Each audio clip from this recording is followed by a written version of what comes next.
Hello, നമസ്കാരം. എല്ലാവർക്കും സുഖല്ലേ? ശബ്ദം കേൾക്കാനില്ല. നമസ്കാരം. ആദ്യം തന്നെ ഇങ്ങനെ ഒരു വേദിയിൽ ഇവിടെ നിൽക്കാൻ, ഇവിടെ ഇരിക്കാനും ചേച്ചിയോടൊപ്പം ഇങ്ങനെ ഒരു വേദി പങ്കിടാനും സാധിച്ചതിൽ ഒരുപാട് സന്തോഷം.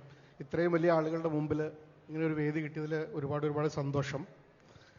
ഒരുപാട് സന്തോഷത്തിന് വേറെയും ഒന്ന് രണ്ട് കാര്യങ്ങളുണ്ട്. ഒന്ന്, ഞാൻ ഒരുപാട് കാലം നടന്ന സ്ഥലമാണിത്. ഞാൻ എൻ്റെ പ്രീ ഡിഗ്രി പഠിച്ച സമയത്തും ഡിഗ്രി ഒരു വർഷം പഠിച്ച സമയത്തും ഇവിടെ വളരെ അടുത്ത് താമസിച്ച് ഒരുവിധം എല്ലാ മാസവും പെരുമാനത്ത് വന്നിരുന്ന ഒരാളാണ്. അപ്പോൾ അങ്ങനെ ഒരു ഭാഗ്യം അവിടെ ഇങ്ങനെ ഒരു വേദിയിൽ, പിന്നെ ഏറ്റവും വലിയൊരു ഭാഗ്യം എൻ്റെ ജീവിതത്തിൽ ഞാൻ കൺസിഡർ ചെയ്യുന്ന ഏറ്റവും വലിയ ഭാഗ്യങ്ങൾ ചിത്ര ചേച്ചിയോട്ട് അടുത്ത് ഇടപഴകാൻ പറ്റി എന്നുള്ളതാണ്. അപ്പോൾ അതുകൊണ്ട് തന്നെ ഇതൊരു വലിയൊരു ഭാഗ്യമായിട്ട് കണക്കാക്കുന്നു.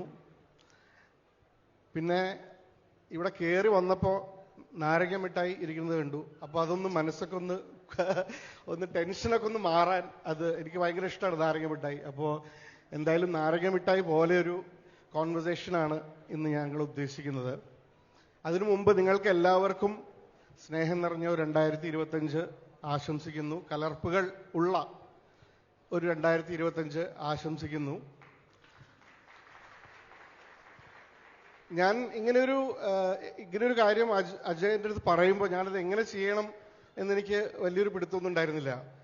കാരണം ഞാനൊരു സാധാരണക്കാരനായിട്ടുള്ളൊരു സംഗീതാസ്വാദകനാണ്. പക്ഷെ എനിക്ക് തോന്നുന്നത് അങ്ങനെ തന്നെ ചെയ്യാമെന്ന് ഞാൻ വിചാരിക്കുന്നു. ചേച്ചി ഒരു സാധാരണക്കാരനായിട്ടുള്ളൊരു സംഗീതാസ്വാദകന് ചിത്ര ചേച്ചിയോടൊപ്പം ഒരു അരമണിക്കൂർ സമയം സ്പെൻഡ് ചെയ്യാൻ പറ്റുകയാണെങ്കിൽ എന്തൊക്കെ ചോദിക്കാം. അപ്പോൾ ഒരുപാട് പൊട്ടത്തരങ്ങളൊക്കെ ചോദിക്കാൻ പറ്റുമെന്ന് വിചാരിക്കുന്നു. അപ്പോൾ എന്തായാലും അങ്ങനെയാണ് ഉദ്ദേശിക്കുന്നത്. വളരെ സാധാരണക്കാരൻ ആയിട്ടുള്ള ഒരു ആസ്വാദകന്റെ നിലയിൽ നിന്നുകൊണ്ട് എന്തൊക്കെ ചോദ്യങ്ങൾ ചോദിക്കാം. ചിലരോടൊക്കെ ഞാൻ ചോദ്യങ്ങൾ ചോദിച്ചിരുന്നു, എന്തൊക്കെ ചേച്ചിയോട് ചോദിക്കണം, നമ്മൾ അറിയുന്ന ആൾക്കാരോട്. അപ്പോൾ അവരിൽ നിന്ന് വന്ന ചില ചോദ്യങ്ങൾ ചോദിക്കാം. അതുകൂടാതെ സമയം കിട്ടുകയാണെങ്കിൽ നിങ്ങളിൽ നിന്നുള്ള ചോദ്യങ്ങൾ പറ്റുമെങ്കിൽ അതും ആവാം. അങ്ങനെയാണ് ഇപ്പോൾ വിചാരിച്ചിരിക്കുന്നത്. എന്തായാലും 1/4 മണിക്കൂർ നിങ്ങൾക്ക് ബോറടിപ്പിക്കില്ല എന്ന് വിചാരിക്കുന്നു. അപ്പോൾ എല്ലാം തുടങ്ങുന്നതിന് മുമ്പ് ആദ്യം തന്നെ ചേച്ചിയോട് ചോദിക്കട്ടെ, ഈ അവാർഡ് കിട്ടിയതിനെ കുറിച്ചും. ഈ അവാർഡ് ചേച്ചിക്ക് ഒരുപാട് അവാർഡുകൾ കിട്ടിയിട്ടുണ്ട്, ഇനിയും കിട്ടട്ടെ. പക്ഷെ ഇപ്പോൾ ഇവിടെ ഇങ്ങനെ നിൽക്കുമ്പോൾ ഒരു അവാർഡ് കിട്ടുമ്പോൾ എന്താണ് മനസ്സിൽ തോന്നുന്നത്? ആദ്യം തന്നെ എല്ലാവർക്കും എൻ്റെ വലിയൊരു നമസ്കാരം. പെരുവനത്ത് ഞാൻ വരുന്നത് ആദ്യമായിട്ടാണ് എന്നാണ് എൻ്റെ ഓർമ്മ. മുമ്പ് വന്നിട്ടുള്ളതായിട്ട് എനിക്ക് ഓർമ്മയില്ല. അതും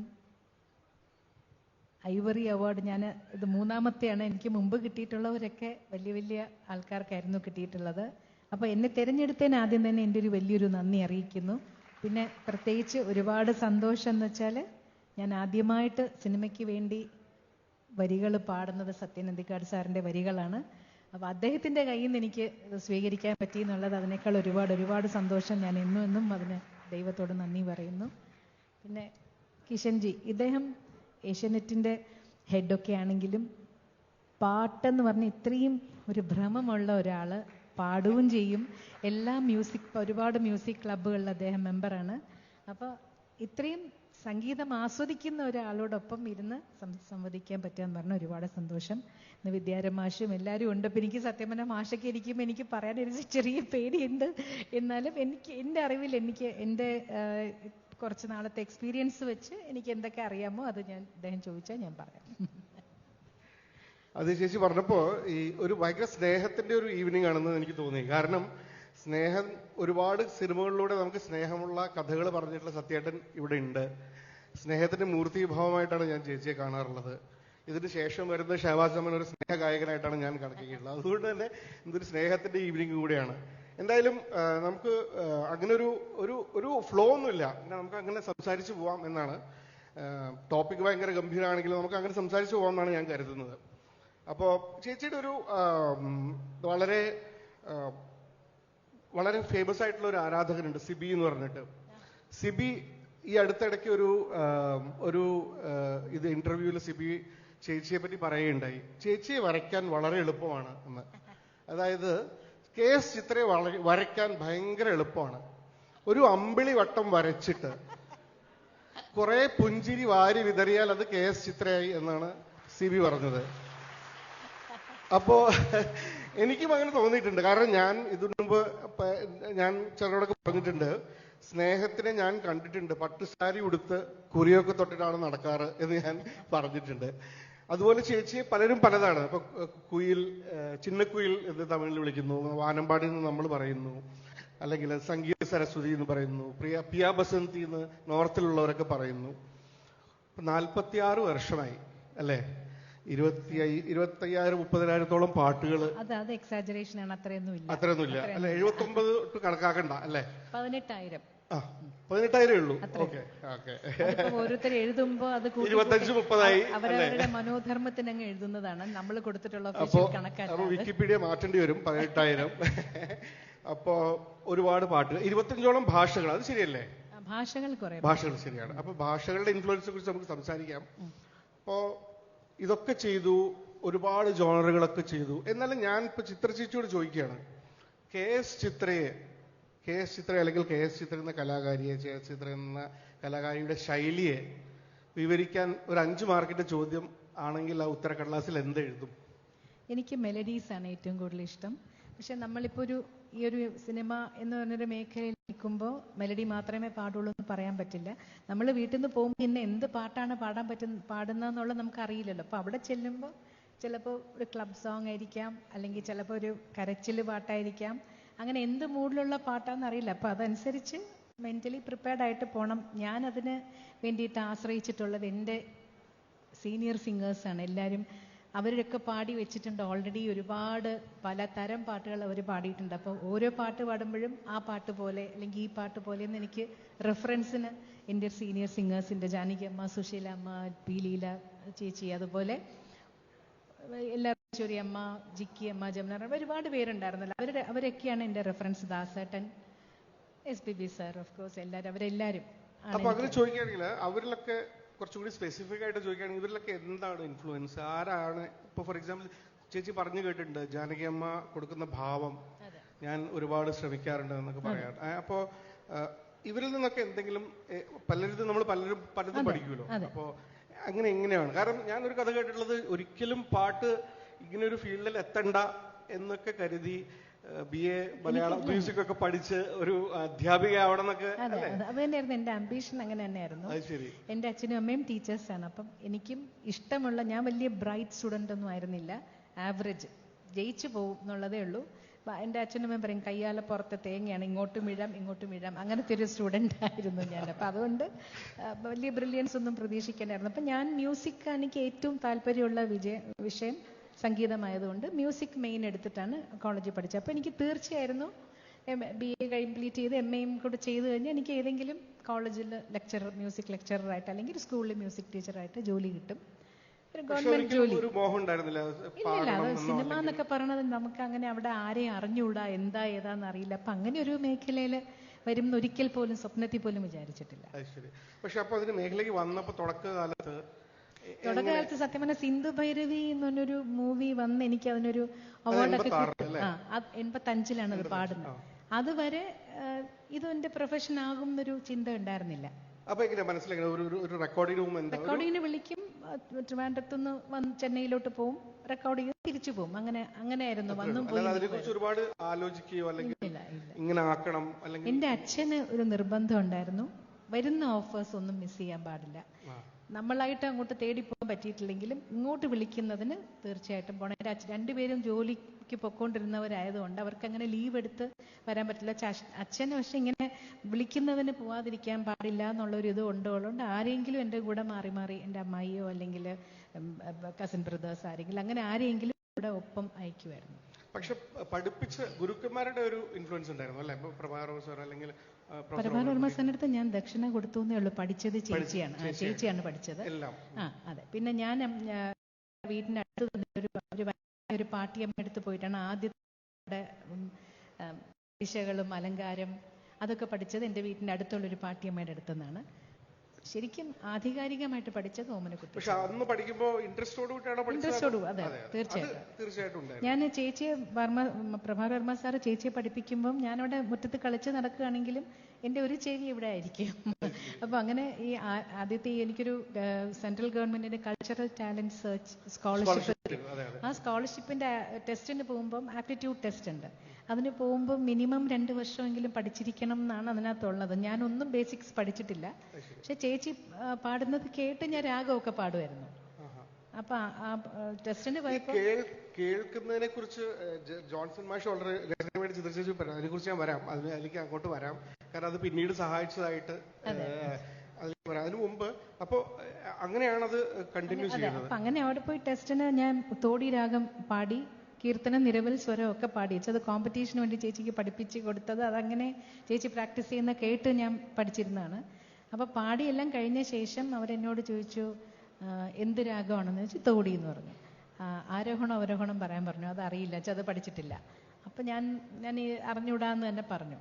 പക്ഷെ എനിക്ക് അവര് അത് തന്നു. അപ്പം എൻ്റെ അടുത്ത് പറഞ്ഞ അതിനകത്ത് ഞാൻ പാടിയ ഒരു ഫ്രേസിനകത്ത് അസാവേരി എന്ന് പറഞ്ഞ രാഗത്തിന്റെ ഒരു ഛായ വന്നിട്ടുണ്ട്. അപ്പൊ അവർക്ക് മനസ്സിലായി ഞാൻ പഠിച്ചിട്ടില്ല എന്നുള്ളത്. പക്ഷെ എനിക്ക് തന്നു, സ്കോളർഷിപ്പ് തന്നു. അപ്പോ അങ്ങനെയാണ് ഫസ്റ്റ് ഇനീഷ്യൽ ആയിട്ടുള്ള ഒരു ഫേസ് ഉണ്ടായത്. 7 വർഷം ഓമനക്കുട്ടിച്ചന്റെ അടുത്ത് പഠിച്ചു. അപ്പൊ ആദ്യത്തെ സിനിമകളൊക്കെ എങ്ങനെയായിരുന്നു? അതിന്റെ ഒരു എക്സ്പീരിയൻസ് ഒക്കെ എങ്ങനെയായിരുന്നു? ഇപ്പൊ സത്യേട്ടന്റെ എഴുതിയ പാട്ടുകളായിക്കോട്ടെ. കാരണം എനിക്ക് എന്റെ ഓർമ്മയിലെ ഏറ്റവും ആദ്യത്തെ ചേച്ചിയുടെ പാട്ട് ആളൊരുങ്ങി അരങ്ങൊരുങ്ങി, ആ പാട്ടാണ് എനിക്ക് ആദ്യമായിട്ട് ഓർമ്മയിൽ വരുന്ന ആദ്യത്തെ പാട്ട്. എന്റെ ആദ്യം റെക്കോർഡ് ചെയ്ത പാട്ടെന്ന് പറയുന്നത് ജ്യോതിസേ ദിവ്യ ജ്യോതിസേ എന്ന് പറഞ്ഞൊരു പാട്ടാണ്. ആ സിനിമ ഇറങ്ങി OVR സാറായിരുന്നു എൻ്റെ സംഗീതം. അതൊരു നല്ല എക്സ്പീരിയൻസ് ആയിരുന്നില്ല. കാരണം ആക്കുളത്തൊരു പുതിയതായിട്ട് തുടങ്ങിയ ഒരു സ്റ്റുഡിയോയിലാണ് അത് പോയി റെക്കോർഡ് ചെയ്തത്. അവിടെ ഭയങ്കര പവർ ഫ്ലക്ച്വേഷനും ഒക്കെ കാരണം ഒരു 7 മണി വരെ അത് റെക്കോർഡ് ചെയ്യാൻ പറ്റിയില്ല. പിന്നെ 7 മണിയാകുമ്പോൾ കൂടുമല്ലോ, ഫ്ലക്ച്വേഷൻ കൂടാൻ തുടങ്ങി. അങ്ങനെ വേഗം റെക്കോർഡ് ചെയ്തിട്ട് വന്നു. അത് പിന്നെ ഇറങ്ങിയോ ഇല്ലെന്നൊന്നും എനിക്ക് അതിനെക്കുറിച്ച് കൂടുതൽ അറിയാം. പക്ഷെ രാവിലെ മുതൽ ഇങ്ങനെ 7 മണി വരെ അവിടെ തന്നെ ഇരുന്നു എന്നുള്ള കാര്യം എനിക്ക് നല്ല ഓർമ്മയുണ്ട്. അതിനുശേഷം രണ്ടാമത് ട്രിവാൻഡ്രത്ത് ചിത്രാഞ്ജലി സ്റ്റുഡിയോ വന്ന ശേഷം അവിടെ അന്ന് KS ഗോപാലകൃഷ്ണൻ സാറിന്റെ ഡയറക്ഷനിൽ താരുണ്യം എന്നാണ് അന്ന് പേര് പറഞ്ഞത്. പക്ഷെ അട്ടഹാസം പിന്നെയായി.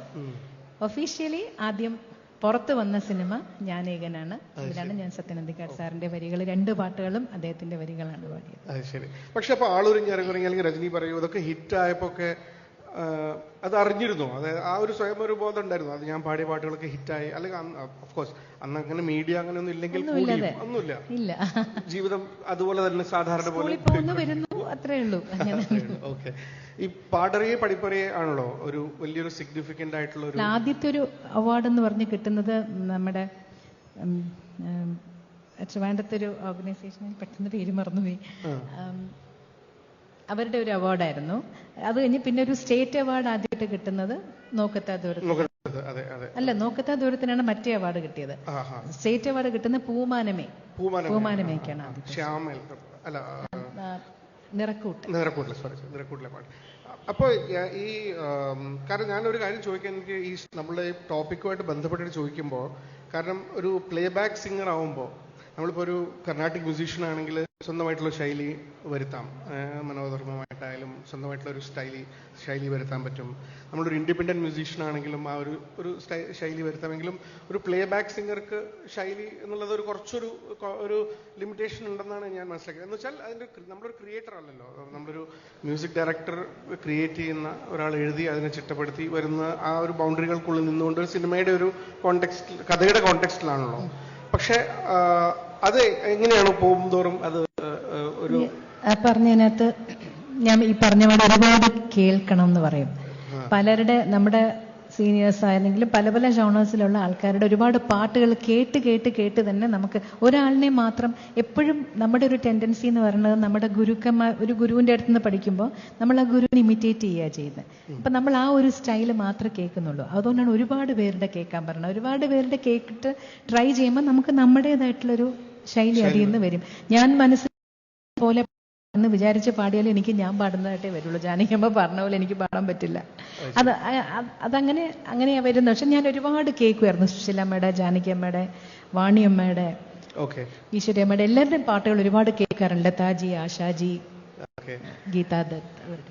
ചേച്ചിക്ക് ആക്ച്വലി തൊണ്ടയ്ക്ക് ചെറിയൊരു അസുഖത്തിലോട്ട് മരുന്ന് കഴിച്ചിരിക്കുകയാണ്. അതുകൊണ്ട് ഒരുപാട് ഞാൻ പാടാൻ എനിക്കറിയാം. നിങ്ങളെല്ലാവരും ചേച്ചിയുടെ സംഭാഷണത്തിനോടൊപ്പം തന്നെ പാട്ടും കേൾക്കാൻ വേണ്ടിയിട്ട് വന്നതെന്ന് എനിക്ക് നല്ലോണം അറിയാം. എന്നാലും ചെറിയൊരു ഇങ്ങനെയുള്ളതുകൊണ്ട് ഞാൻ ഒരുപാട് ബുദ്ധിമുട്ടിക്കില്ല. എന്നാലും ജാനകിയമ്മയുടെ ഏറ്റവും ഇഷ്ടപ്പെട്ടുള്ള ഒരു പാട്ട് ഏതെങ്കിലും ഇപ്പൊ ഒരു ഓർത്ത് പാടാൻ ഏതെങ്കിലും ഒരു? ജാനകിയമ്മയുടെ ഞാൻ എപ്പോഴും കൂടുതൽ ഒരുപാട് പാടിയിട്ടുള്ള പാട്ട് തളിരിട്ട കിനാക്കൾ താമരമാല വാങ്ങാൻ വിളിച്ചിട്ടും വരുന്നില്ല വിരുന്നുകാരൻ. തളിരിട്ട കിനാക്കൾ തൻ താമരമാല വാങ്ങാൻ വിളിച്ചിട്ടും വരുന്നില്ല വിരുന്നുകാരൻ. നിന്റെ വിരുന്നുകാരൻ.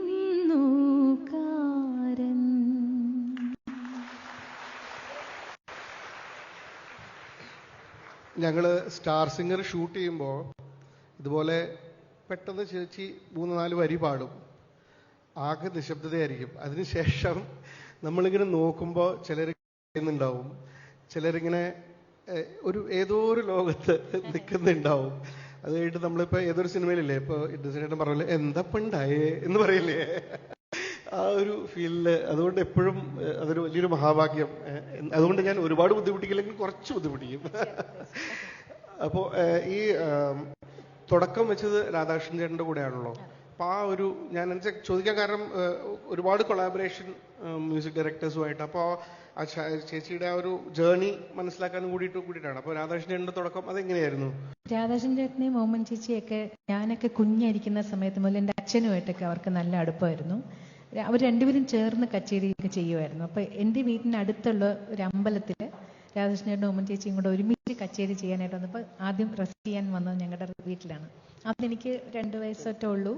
അപ്പം ഞാൻ 3 വയസ്സ് എൻ്റെ അനിയൻ ജനിച്ച സമയത്താണ്. അപ്പം അനിയന് വേണ്ടി കെട്ടിയ തൊട്ടിൽ ഇരുന്നിട്ട് ഞാനിങ്ങനെ അപ്പം ആരാ വന്നിരിക്കുന്നതെന്നൊന്നും അറിയില്ലല്ലോ, കുഞ്ഞു പ്രായമല്ല. അപ്പം ഞാനിരുന്ന് പ്രിയതമ പാടിയത്. അപ്പം പാടിയത് കേട്ടപ്പോൾ ഉമ്മൻ ചേച്ചി പറഞ്ഞു, ഈ കുഞ്ഞ് വലുതാകുമ്പോൾ ഞാൻ പഠിപ്പിക്കും കേട്ടോ, ഞാൻ ഇപ്പോഴേ പറഞ്ഞു വെച്ചിരിക്കുകയാണെന്ന് പറഞ്ഞു അച്ഛനോട്.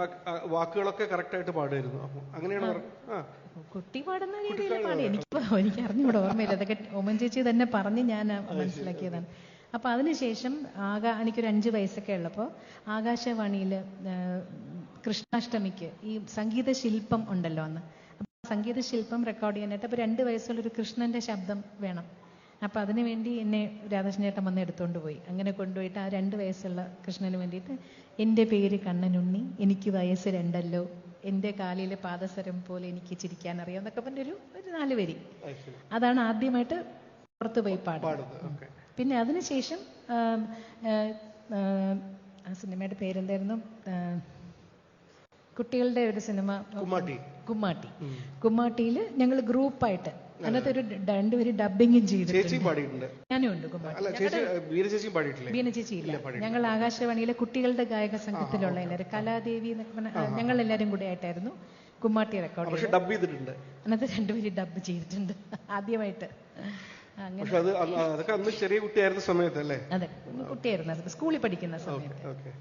അതായിരുന്നു തുടക്കം. പിന്നെ അപ്പം മുതൽ രാധാകൃഷ്ണൻ ചേട്ടൻ്റെ ഇതുപോലെ ട്രിവാൻഡ്രത്തെ റെക്കോർഡിംഗ് സ്റ്റുഡിയോ വന്നതുകൊണ്ടാണ് അവിടെയുള്ള ടാലന്റഡ് കുട്ടികളെ ഒന്ന് ഇൻട്രൊഡ്യൂസ് ചെയ്യാമെന്ന് പറഞ്ഞിട്ട് അങ്ങനെ സത്യനന്ദിക്കാട് സാറിന് എന്നെക്കാൾ കൂടുതൽ അത് ഓർമ്മയുണ്ടാവും. അങ്ങനെ ഞങ്ങളൊക്കെ പുതുമുഖമാണ്, ട്രൈ ചെയ്ത് നോക്കാമെന്ന് വിചാരിച്ചിട്ടായിരിക്കും വിളിച്ചുകൊണ്ട് കൊണ്ടുപോയി പഠിച്ചത്. എൻ്റെ ചേച്ചിയും പാടിയിട്ടുണ്ടായിരുന്നു അതിനകത്ത്.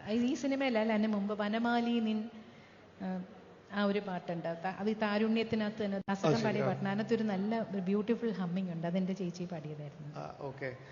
ഈ രാധാകൃഷ്ണൻ ചേട്ടൻ വളരെ ഒരുപാട് ഇന്നോവേഷൻ ചെയ്യുന്ന ഒരു മ്യൂസിക് ഡയറക്ടറാണല്ലോ, ആയിരുന്നല്ലോ. ഒരുപാട് അപ്പോൾ ഈ അംഗോപാംഗം എന്ന ദേവാസുരത്തിലെ പടം, ആ പാട്ട് അങ്ങനെ കേട്ടിട്ടുണ്ട്. സത്യമാണോന്ന് അറിയില്ല. അതായത് വേറെ ആരോ ആണ് പാടേണ്ടിയിരുന്നത്, പക്ഷെ അവര് വിളിച്ചിട്ട് അവർ പാട്ടിൽ ശരിയാവാതെ ഒരുപാട് ട്രൈ ചെയ്തിട്ട് അതിനുശേഷമാണ് ചേച്ചി വന്നിട്ട് ഒറ്റ ടേക്കിൽ അത് പാടി അത്രയും ബുദ്ധിമുട്ടായിട്ടുള്ള ഒരു പടം അങ്ങനെയൊക്കെ കേട്ടിട്ടുണ്ട്. അത് ശരിയാണോ? അതോ അത് ശരിയല്ല? അങ്ങനെ ഉണ്ടായത് സാറിനറിയാം, ആദ്യത്തെ ഞാനേകനാണില് രജനി പറയൂ എന്നുള്ള പാട്ടാണ്. അത് പാടി ശരിയാവാഞ്ഞിട്ടല്ല, പാടി, പക്ഷെ അതൊന്നുകൂടെ എടുക്കണമായിരുന്നു. പക്ഷെ അന്ന് അവരുടെ കുടുംബത്തിൽ നിന്നുള്ളൊരു അച്ഛൻ ഭയങ്കര സ്ട്രിക്റ്റ് ആയിരുന്നു. അങ്ങനെ അച്ഛൻ വന്ന് വിളിച്ചോണ്ട് പോവായിരുന്നു. അപ്പൊ അത് കംപ്ലീറ്റ് ചെയ്യാൻ പറ്റിയില്ല. അതുകൊണ്ട് അത് ഞാൻ പാടിയിരുന്നത്. സത്യമായിട്ടുള്ള സ്ഥിതിക്ക് അതൊരു അല്ലേ, കുറച്ചൊരു രണ്ടുപേരി. രജനി പറയൂ പൂനിലാവിൻ പരിലാളനത്താൽ നൊമ്പരങ്ങൾ മായുമോ രജനി പറയൂ. ഇതിൽ ഞാൻ പാടിയ പാട്ട് പ്രണയവസന്തം കളിരണിയുമ്പോൾ പ്രിയ സഖി എന്തേ മൗനം, നീ അഴകിൻ കതിരായണയുമ്പോൾ സിരകളിലേതോ പുതിയ വികാരം അലിയുകയാണിൻ വിഷാദം. ഇതാണ് ഞാൻ ഒറിജിനലി പാടിയത്. ആ 80s ഏറ്റവും കൂടുതൽ ആക്റ്റീവായിട്ട് തുടങ്ങിയതും. അപ്പോൾ എനിക്ക് തോന്നുന്നത്, ഞാൻ ഇതിനു മുമ്പ് പറഞ്ഞിട്ടുള്ള 80s ഒരുപാട് മലയാള സിനിമയിൽ ഒരുപാട് എല്ലാ മേഖലകളിലും, ഇപ്പോൾ അഭിനയത്തിലായാലും സംവിധാനത്തിലായാലും ഒക്കെ ഒരുപാട് നമ്മുടെ ഇൻഡസ്ട്രി ഏറ്റവും വലിയ രത്നങ്ങൾ വന്നിട്ടുള്ളൊരു സമയമാണ് 80s. ഇപ്പോൾ ഡയറക്ഷൻ ആയാലും ആക്ടിങ് ആയാലും മ്യൂസിക് ഡയറക്ഷൻ ആയാലും ഒക്കെ. അപ്പോൾ ഏറ്റവും വലിയ ആൾക്കാരായിരുന്നു ജോൺസൺ മാഷും രവീന്ദ്രൻ മാഷും. ഇവർ രണ്ടുപേരും വളരെ ഡിഫറെൻ്റ് ആയിട്ടുള്ള ആൾക്കാരുമായിരുന്നല്ലോ. അതായത് അപ്പോൾ ഈ ശൈലിയെ കുറിച്ച് പറയുമ്പോൾ ഒരാൾ വളരെ കടുകട്ടിയായിട്ട് ഇന്ന തന്നെ വേണം, ഒരാളാണെങ്കിൽ ഫുൾ ഫ്രീഡം അല്ലേ? അതെങ്ങനെയായിരുന്നു അതൊരു രവീന്ദ്രൻ മാഷിനാണ് ഞാൻ ആദ്യം പാടുന്നത്. ജോൺസൺ മാഷിനേക്കാൾ മുമ്പ് ആദ്യം രവീന്ദ്രൻ മാസ്റ്റർക്കാണ് പാടിയത്. അത് ട്രിവാൻഡ്രത്ത് സ്റ്റുഡിയോയിൽ മുല്ലനേഴി സാർ എഴുതിയൊരു ഒരു പാട്ടാണ് ആദ്യം പാടി, വെൺകൊറ്റക്കുട എന്ന് പറഞ്ഞിട്ടൊരു പാട്ട്. അത് കഴിഞ്ഞിട്ട് രവീന്ദ്രൻ മാസ്റ്ററാണ് എന്നെ ആദ്യം ചെന്നൈയിലേക്ക് വിളിച്ചുകൊണ്ട് പോകുന്നതും. അത് കളിയിലൽപ്പം കാര്യം എന്നാണ് സിനിമയ്ക്കകത്ത് 2 പാട്ടാനകത്ത് പാടിയിരുന്നത്. അതിനു വേണ്ടിയിട്ടാണ് അപ്പം ആദ്യമായിട്ട് ചെന്നൈയിൽ പോയി പാടിയ പാട്ടും അതായിരുന്നു. കണ്ണോടു കണ്ണായ സ്വപ്നങ്ങൾ മോഹങ്ങളിൽ നീരാടുമ്പോൾ അതിനോരോ ഭാവം, കണ്ണോടു കണ്ണായ സ്വപ്നങ്ങൾ. ഇതാണ് ചെന്നൈയിൽ പോയിട്ട് ആദ്യമായിട്ട് റെക്കോർഡ് ചെയ്ത പാട്ട്. പക്ഷെ അദ്ദേഹം ഒരുപാട് സ്വാതന്ത്ര്യം തരും, അങ്ങനെയായിരുന്നു ആദ്യം അങ്ങനെ ഞാൻ സ്വാതന്ത്ര്യം എടുത്തിട്ടില്ല. പറഞ്ഞു തരുന്നത് അങ്ങനെ പാടിയിട്ടേ ഉള്ളൂ. പിന്നെ കുറച്ച് മാഷിന്റെ കൂടെ നമ്മൾ കുറെ പാട്ടുകൾ പാടി കഴിയുമ്പോൾ മാഷിന്റെ ഒരു ശൈലി നമുക്ക് മനസ്സിലാവുമല്ലോ. അപ്പൊ അത് കഴിഞ്ഞ് പിന്നെ ചെറിയൊരു ഇംപ്രവൈസേഷനൊക്കെ ഒന്ന് പാടി നോക്കി മാസ്റ്റർ അത് വേണ്ടാന്ന് പറയാത്തവരെ പിന്നെ കുറച്ച് പാടി തുടങ്ങി. പിന്നെ അത് കഴിഞ്ഞപ്പോൾ പിന്നെ കുറെ അവസാനമൊക്കെ ആയിക്കഴിഞ്ഞപ്പോൾ മാസ്റ്റർ ഇങ്ങനെ, എനിക്കിപ്പോഴും ഓർമ്മയുണ്ട്, പിന്നെ മമ്മൂക്കയുടെ ഒരു സിനിമയുണ്ടല്ലോ പെല്ലാവൂർ ദേവനാരായണൻ. ആ സിനിമയ്ക്കകത്ത് ഒരു പോർഷൻ മൃദംഗം ജതി വായിച്ചിട്ടുണ്ടായിരുന്നു. അന്ന് ട്രാക്ക് എടുക്കുകയായിരുന്നു ആ പാട്ട്. അപ്പൊ എൻ്റെ അടുത്ത് തോന്നുന്നു, മോളെ ആ ജതി വായിച്ചിരിക്കുന്ന അടുത്തൊരു സ്വരം ഫിക്സ് ചെയ്ത് പാടിക്കോളൂ. അത് ഓൾറെഡി ജതി വായിച്ചിരിക്കുന്നത് കേട്ടിട്ട് അതിനനുസരിച്ച് ഒരു സ്വരം അത് എനിക്കൊരു ഭയങ്കര ഒരു കടുകട്ടി ജോലിയായിരുന്നു അന്ന്. പക്ഷെ അത് ഞാൻ ശ്രമിച്ചു നോക്കി, നന്നാവില്ല എന്നുള്ള എനിക്ക് അറിഞ്ഞൂടെ, എന്നാലും ഞാൻ ശ്രമിച്ചു നോക്കി അത് പാടിയിട്ടുണ്ട്. പിന്നെ അതുപോലെ തന്നെ അതിനകത്ത് തന്നെ പിന്നെ ഒരു സിന്ദൂരാരുണ വിഗ്രഹം, ആ ഒരു ശ്ലോകവും ഇന്ന രാഗത്തിൽ പാടിക്കോ എന്നൊക്കെ പറഞ്ഞിട്ട് അങ്ങനെ ഒരു അങ്ങനെ തന്നിട്ടുണ്ട് മാസ്റ്റർ. ഇതും കളവും തരാം അതിലുള്ള ഹമ്മിങ്ങും ചേച്ചിയാണ് ചെയ്തത്. തുടക്കത്തിൽ അത് ശരിക്കുള്ള ആദ്യം ബിജു നാരായണനാണ് അതിന്റെ ആദ്യം പാടിയിട്ടുള്ളത്. അപ്പൊ അത് ബിജുവിൻ്റെ അതാണ് എനിക്ക് പഠിക്കാനായിട്ട് അയച്ചത്. അന്ന് മാഷ് ട്രാവൽ ചെയ്യുന്നില്ല, മാഷിനൊക്കെ സുഖമില്ലാത്ത അസുഖം തുടങ്ങിയ സമയമായിരുന്നു. അപ്പൊ കൊച്ചിയിൽ നിന്ന് എന്നെ വിളിച്ചു പറഞ്ഞു, ഹമ്മിങ് അതുപോലെ പാടണ്ട, നീ അത് വേറെ രീതിയിൽ പാടിക്കും, ഞെട്ടണം, അത്രേ പറഞ്ഞു, ഞെട്ടണം എന്ന് മാത്രം പറഞ്ഞു. അപ്പൊ അത് ഞാൻ എൻ്റെ ഒരു രീതിയിൽ പാടിയിട്ട് ഞാൻ ഫോണിൽ കൂടെ കേൾപ്പിച്ചു കൊടുത്തു. മാസ്റ്റർക്ക് ഇത് ഓക്കെ ആണോ എന്ന് ചോദിച്ചപ്പോൾ എനിക്ക് 1 മിനിറ്റ് നിൽക്ക്, ഞാനിതൊന്ന് സ്പീക്കറിൽ കണക്ട് ചെയ്തോട്ടെ എന്ന് പറഞ്ഞിട്ട് സ്പീക്കർ കണക്ട് ചെയ്തിട്ട് ഇത് മതി. കമ്പോസ് ചെയ്തെന്നല്ല, ചുമ്മാ നമ്മൾ പാടി നോക്കുമ്പോ എന്ത് വരണോ അതങ്ങനെ. പക്ഷെ ജോൺസൺ മാഷ് നേരെ തിരിച്ചാണോ? ജോൺസൺ മാഷിന്റെ കൂടെയുള്ള ആദ്യത്തെ വർക്ക് തന്നെ എനിക്കൊരു ഭയങ്കര ഞെട്ടലായിരുന്നു. കാരണം മാഷ് ഭയങ്കര പൊതുവെ അങ്ങനെ ഒരു ഭയങ്കര സ്ട്രിക്റ്റ് ആയിട്ടുള്ള ദേവരാജൻ മാസ്റ്ററിന്റെ ഒക്കെ പോലെ ഭയങ്കര ഒരു സ്ട്രിക്റ്റ് ആയിട്ടുള്ളൊരു, അപ്പം കാണുമ്പോഴേ നമുക്കൊരു ചെറിയൊരു ഭയമൊക്കെ തോന്നും. അപ്പൊ ആദ്യത്തെ പാട്ടെന്ന് പറഞ്ഞാൽ ദാസേട്ടന്റെ കൂടെ ഉള്ളൊരു, എനിക്ക് തോന്നുന്നത് അത് സിനിമയുടെ ബാലേന്ദ്ര മേനോൻ സാറിന്റെ മൂവിയായിരുന്നു. പാട്ട്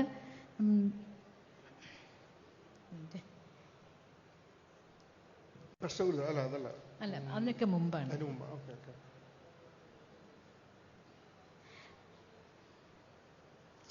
പാട്ട് മറന്നുപോയി. എനിക്ക് തോന്നുന്നു മാണിക്യ പുന്നാര പെണ്ണ് വന്നൊരു പാട്ടാണ്. അതിനകത്തൊരു 3 ചരണം വരും. അതിൽ 3ാമത്തെ ചരണത്തിന് തൊട്ട് മുമ്പാണ് എൻ്റെ ഒരു ആലാപ്പ് വരുന്നത്. അപ്പൊ അതുവരെ എല്ലാവരും അന്നൊക്കെ ലൈവ് റെക്കോർഡ് ചെയ്യാണല്ലോ, എല്ലാം വിത്ത് ഓർക്കസ്ട്ര. ദാസേട്ടനും നിന്ന് പാടണു. അതേ വോയിസ് റൂമിന്റെ ഒരു സൈഡിലായിട്ട് എനിക്കൊരു മൈക്ക് വെച്ച് തന്നിട്ടുണ്ട്. എനിക്ക് തോന്നുന്നു ജോൺസൺ മാഷിനെ കണ്ട ഭയവും, പിന്നെ ഞാനും തുടക്കക്കാരിയാണല്ലോ, അപ്പൊ അതിന്റെ ഒരു ഭയങ്കര ടെൻഷൻ ഉണ്ടായിരുന്നു. അപ്പൊ അതിനകത്ത്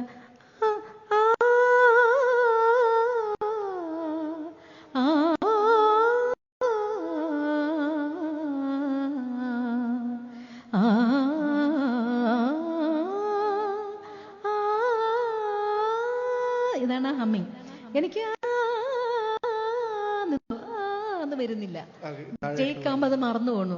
അവസാനം ഒരു 2-3 ടേക്ക് ഞാൻ ഗാനം തന്നെ പോയി.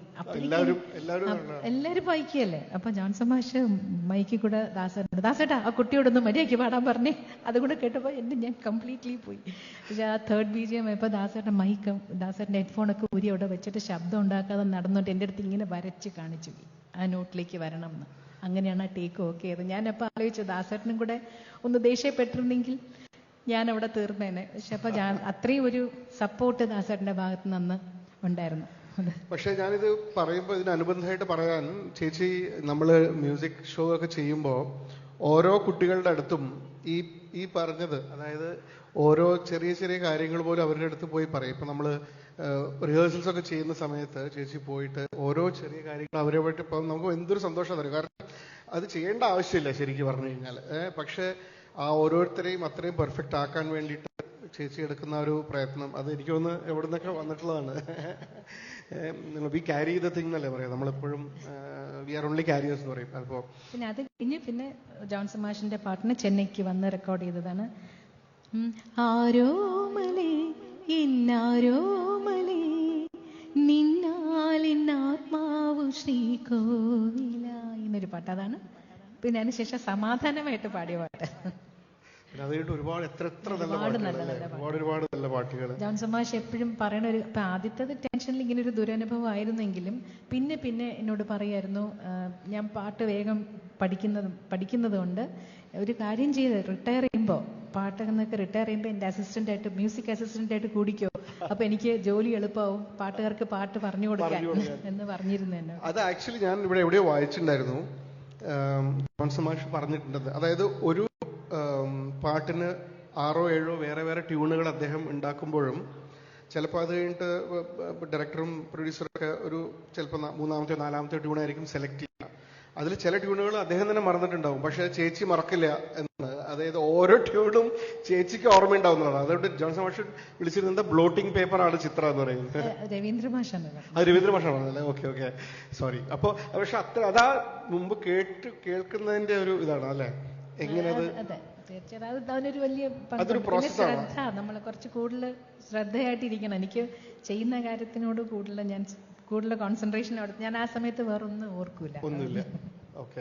അപ്പൊ ആ പഠിക്കുന്ന സമയത്ത് അതാണ് ഏറ്റവും മോസ്റ്റ് ഇമ്പോർട്ടന്റ് ആയിട്ടുള്ള. ഈ ശ്രദ്ധ പഠിപ്പിലില്ല കേട്ടോ. കാരണം അമ്മ കാലത്തെ ഇരുന്ന് പഠിച്ച ഉറങ്ങുന്നുണ്ട്, നടന്നു പഠിക്കാൻ പറയും. അപ്പൊ മുറ്റത്ത് നടക്കുമ്പോ അപ്പുറത്ത് അമ്പലത്തിൽ നിന്ന് പാട്ട് വയ്ക്കും, പൊന്നമ്പല നടത്തു സ്വർണ്ണ ജസുശീലമ്മയുടെ ശബ്ദം. അതൊക്കെ അപ്പൊ കേട്ടതിന്റെ മനസ്സിൽ ഇപ്പോഴും ഉണ്ട്. ബുക്കിൽ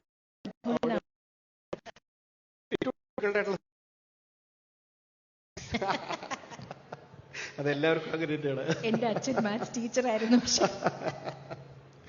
ഓക്കെ.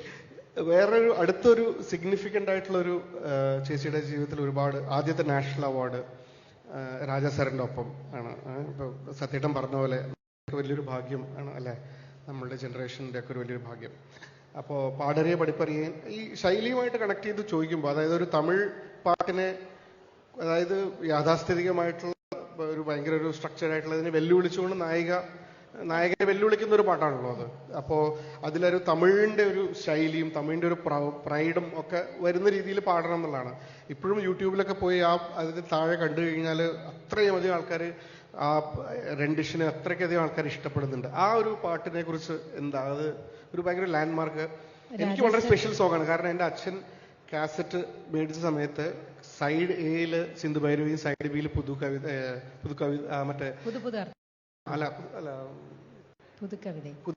അതായിരുന്നു. അപ്പോൾ എനിക്ക് ഭയങ്കര ഇമോഷണലി കണക്ഷൻ ഉള്ള ഒരു പാട്ട് കൂടിയാണ്. രാജാ സാറിനെ ആദ്യമായിട്ട് പരിചയപ്പെടുന്നത് ഫാസിൽ സാർ വഴിയാണ്. നോക്കത്താ ദൂരത്ത് കണ്ണും തമിഴിലേക്ക് എടുക്കാൻ പോണു. അപ്പൊ ആ മൂവി ഇട്ട് കാണിച്ചപ്പോ നദിയ മൊയ്തു വന്ന് യങ് ആയിട്ടപ്പം ഈ ആക്ട്രസിന് ഈ വോയിസ് ചേരുന്നുണ്ടല്ലോ, ഇതാര് പാടിയെന്ന് ചോദിച്ചു. അപ്പം നാട്ടിലുള്ളൊരു ചെറിയ കുട്ടി പാടിയതാണെന്ന് പറഞ്ഞാൽ വര സൊല്ലുങ്ക സൗണ്ട് ചെക്ക് ഇല്ല, റേഞ്ച് ചെക്ക് പண்றேன்னு പറഞ്ഞു. അങ്ങനെയാണ് ഫാസിൽ സാർ എന്നെ വിളിച്ച് പറഞ്ഞു, അങ്ങനെ അടുത്ത റെക്കോർഡിങ്ങിന് ചെന്നൈയിൽ പോകുമ്പോൾ ഒന്ന് രാജാ സാറിനെ പോയി കാണണം. ഞാൻ വിചാരിച്ചു ചുമ്മാ എന്നെ കളിപ്പിക്കുന്നതായിരിക്കും എന്ന് വിചാരിച്ചു. ഞാൻ സീരിയസ് ആയിട്ട് 84. അപ്പൊ അങ്ങനെയാണ് പിന്നെ ഒരേ സ്വരം ആ പാട്ടിന്റെ റെക്കോർഡിങ്ങിന് പോയിട്ട് അത് പാടിക്കഴിഞ്ഞിട്ടാണ് ഞാൻ ദാസേട്ടന്റെ പി ആയിരുന്ന കുഞ്ഞുണ്ണി ചേട്ടനുണ്ടായിരുന്നു. ഉണ്ണിച്ചേട്ടനാണ് വിളിച്ചു പറഞ്ഞ് എന്നെ കൊണ്ടുപോകുന്നത് രാജാ സാറിന്. അപ്പോൾ അവിടെ ചെന്ന് കഴിഞ്ഞപ്പോൾ ഏതാവത് പാടുക എന്ന് പറഞ്ഞു. അപ്പം എനിക്കിപ്പം ഓമനക്കുട്ടിച്ചൽ പഠിപ്പിച്ചെന്ന ഒരു കാപ്പി രാഗത്തിലുള്ളൊരു ഇന്ത സൗഖ്യ മനിനേ ജപജാല, ഈ ഒരു കീർത്തനാണ് ഞാൻ പാടിയത്. അപ്പം പാടിയപ്പോൾ രാജാ സാറിൻ്റെ മുമ്പിൽ ഇരിക്കുമ്പോൾ ഉള്ള ടെൻഷൻ കൊണ്ട് ജപജാല എന്ന് തനിയെ പാടി. അപ്പം എൻ്റെ അടുത്ത് പാടിയൊക്കെ കഴിഞ്ഞ് ഫുൾ കേട്ടോണ്ടിരുന്നു. അത് കഴിഞ്ഞിട്ട് എൻ്റെ അടുത്ത് പറഞ്ഞു, ഇങ്ങനെ മുറിക്കാൻ പാടില്ല, ജപജാല എന്നുള്ള ഒരുമിച്ച് വരണം. 2-3 കറക്ഷൻസ് മാത്രം പറഞ്ഞു തന്നിട്ട് ഓൾ ദ ബെസ്റ്റ് എന്ന് പറഞ്ഞു. ഓക്കെ, നന്നായി എന്നൊന്നും പറഞ്ഞില്ല. അപ്പം ഞാൻ അവിടെ നിന്ന് മുറിക്കകത്ത് പുറത്തിറങ്ങിയപ്പോൾ ഒരു സമാധാനം. അപ്പം എന്നെ വിളിക്കൂല്ലെന്നൊന്നും എനിക്കൊരു തീർച്ചയായും ഉണ്ടായിരുന്നില്ല. പക്ഷെ തിരിച്ച് വീട്ടിൽ വന്നു കഴിഞ്ഞിട്ട് അടുത്ത ദിവസം രാവിലെ ഒരു റെക്കോർഡിങ്ങിന് വരാൻ പറഞ്ഞ് വിളിച്ചു. അതാണ് പൂജ കേത്ത പൂവിത് നേത്തു താനെ പൂത്തത് യാരത് പാത്തത് എന്നുള്ള ആ പാട്ടാണ് ആദ്യമായിട്ട് പാടിയത്. അപ്പോ ഇതല്ല സിന്ധുഭൈരവി അല്ല, സിന്ധുഭൈരവി എന്റെ 5ാമത്തെ പല്ലവി അനുപല്ലവി അതില് രാജസാറിനൊപ്പം പാടി. അതില്ല, അത് കഴിഞ്ഞിട്ടാണോ? ഏത് ഒരു പല്ലവി അനുപല്ലവി എന്ന് പറഞ്ഞിട്ട് കന്നഡയിൽ അത് ചേച്ചി പാടിയിട്ടില്ല? അതില്ല. ഓക്കെ. അപ്പൊ പാടറിയ പഠിപ്പറിയ ശരിക്കും 2 ലൈനും കൂടി വേണം. 2 കാര്യം. നാനൊരു സിந்து കാവടി ചിந்து ராகம் புரியவில்லை, உள்ள சோகம் தெரியவில்லை, தந்தை இருந்தும் தாயும் இருந்தும் சொந்தம் எதுவும் இல்லை, அதை சொல்ல தெரியவில்லை. ഈ പാട്ടാണ് എനിക്ക് വെച്ചിരുന്ന പാട്ട്. ഇത് ആദ്യം റെക്കോർഡ് ചെയ്ത് കഴിഞ്ഞിട്ട് രാജാ സാറ് എൻ്റെ അച്ഛനോട് ചോദിച്ചു, നാളേക്കും കൂടെ നിൽക്കാൻ മുടിയുമാന്ന് ചോദിച്ചു. അപ്പോൾ എനിക്ക് പിറ്റേ ദിവസം MA ഫസ്റ്റ് ഇയറിൻ്റെ എക്സാമിനേഷൻ നടക്കണം. അപ്പോൾ ഇന്ന് രാത്രിത്തെ ട്രെയിൻ കയറി രാവിലെ ട്രിവാൻഡ്രത്തെത്തി ഞാൻ പരീക്ഷയ്ക്ക് പോകണം. അപ്പോൾ അച്ഛന് ടെൻഷനായോ, പരീക്ഷ ആണോ? അതും ഞാൻ നേരത്തെ പറഞ്ഞല്ലോ, അത്ര വലിയ ബ്രൈറ്റ് സ്റ്റുഡൻ്റ് ഒന്നും അല്ല. ഒരു പേപ്പർ പോയാൽ പിന്നെ അടുത്ത് ഞാൻ എഴുതിയെടുക്കണമെങ്കിൽ കുറേ പാടായിരിക്കും. അപ്പം അതുകൊണ്ട് അമ്മയെടുത്ത് ഡിസ്കസ് ചെയ്യാൻ വേണ്ടി അച്ഛൻ ചോദിച്ചപ്പോൾ അമ്മ പറഞ്ഞു, ഇങ്ങനെ പരീക്ഷയും വിട്ടിട്ട് പോയി പാടാൻ നിർത്തുന്നതൊക്കെ ശരിയാണോ എന്നൊക്കെ ചോദിച്ചു അച്ഛനോട്. അപ്പം അച്ഛൻ വന്ന് എൻ്റെ അടുത്ത് ചോദിച്ചു, നീ പിന്നെ എഴുതിക്കോളൂ? ഞാൻ എഴുതിക്കോളാം, എനിക്ക് പാടണം എന്നുള്ളതായിരുന്നു. അങ്ങനെ രാജാ സാറിനെ പോലെ ഒരാൾ പറയുമ്പോൾ നമ്മളത് തട്ടിയിട്ട് പോകാൻ പാടില്ല എന്നുള്ള ഒരു ഇതും കൂടെ കൊണ്ട് ശരി എന്തായാലും പറഞ്ഞില്ല. അപ്പോൾ ഉച്ചയ്ക്ക് 2 to 9 കോൾ ഷീറ്റാണ്. അപ്പോൾ ഉച്ചയ്ക്ക് വന്നു കഴിഞ്ഞപ്പോൾ നോക്കുമ്പോൾ ഹാളിൽ ആരുമില്ല. സാധാരണ ഒരുപാട് മ്യൂസീഷ്യൻസ് ഉണ്ടാവും, ആരുമില്ല. ഒരു തമ്പുര, ഒരു മൃദംഗം, ഒരു വയലിൻ, ഇത്രയേ ഉള്ളൂ. അപ്പം ഞാൻ ചെയ്യോ റെക്കോർഡിങ് ക്യാൻസൽ ആയോ എന്ന് വിചാരിച്ച് വന്നു കഴിഞ്ഞപ്പോൾ അപ്പം രാജസാറിന് ഇവളതാണ് എന്നിട്ട് പാട്ട് പഠിപ്പിച്ചു തന്നു. അപ്പോൾ എനിക്ക് ഒന്നാമത് ആ പാട്ട് ഒരു വില്ലേജ് സ്ലാങ് ആണ് വരുന്നത്, ഒന്നും ഹാഫായിട്ടുണ്ട് പ്രൊനൗൺസിയേഷനൊക്കെ. ഞാനത് അതുവരെ അങ്ങനത്തെ ഒന്നും പാടിയിട്ടില്ല. അപ്പം എനിക്ക് അതിൻ്റെ ഭാഷ ഡിക്ഷൻ ശരിയാവണം എന്നുള്ളൊരു ടെൻഷൻ ഒരു വശത്ത്, സ്വരങ്ങൾ ഫാസ്റ്റായിട്ട് വരുന്ന അത് നേരെ പാടണം എന്നെല്ലാം കൂടെ ഒരു ഒരു ടെൻഷനായിട്ടാണ് ആ പാട്ടും പക്ഷെ പാടിയത്. തമിഴ് അത്രയ്ക്ക് അറിയും ആ സമയത്ത് അറിയോ? ട്രിവാൻഡ്രം ഈ നമ്മൾ ബോർഡർ അല്ലേ, അപ്പൊ അതുകൊണ്ട് കുറെ തമിഴ് സിനിമകൾ അവിടെ എപ്പോഴും വരുന്നോണ്ട് പാട്ട് കുറച്ച് ഫെമിലിയർ ആണെന്നേ ഉള്ളൂ, ഭാഷ അറിയില്ലായിരുന്നു. ഞാൻ പിന്നെ പഠിച്ചതാ. അതെ, ഭാഷയുടെ ഒരു പ്രാവീണ്യത്തിനെ കുറിച്ച് പറയേണ്ടതാണ് ചേച്ചിയുടെ. എന്നറിയുമ്പോ ലതികയാണ്, സിംഗർ ലതിക, തമിഴ് അക്ഷരങ്ങൾ എഴുതുന്നത്. പിന്നെ ഞാൻ എല്ലാ സ്റ്റുഡിയോകളിലും വോയിസ് റൂമിൽ ആ സോങ്ങിന് പേപ്പർ ഉണ്ടാവും, അത് നോക്കി, അതാണ് എനിക്ക് എപ്പോഴും എൻ്റെ റെഫറൻസ് ആണ്. ഈ പേപ്പർ നോക്കും, അത് നോക്കും, ഇതെന്താണെന്നുള്ളത് ഞാൻ തന്നെ ഒന്ന് എഴുതി വെക്കും. പിന്നെ പാടുമ്പം മനസ്സിലാവുമല്ലോ എന്താണ് ഞാൻ ഇവിടെയൊക്കെ തെറ്റി എന്നുള്ള വാക്ക്. അങ്ങനെയാണ് ഞാൻ പഠിച്ച ഭാഷ. ഓക്കെ ഓക്കെ, രണ്ട് വരി പാടാൻ.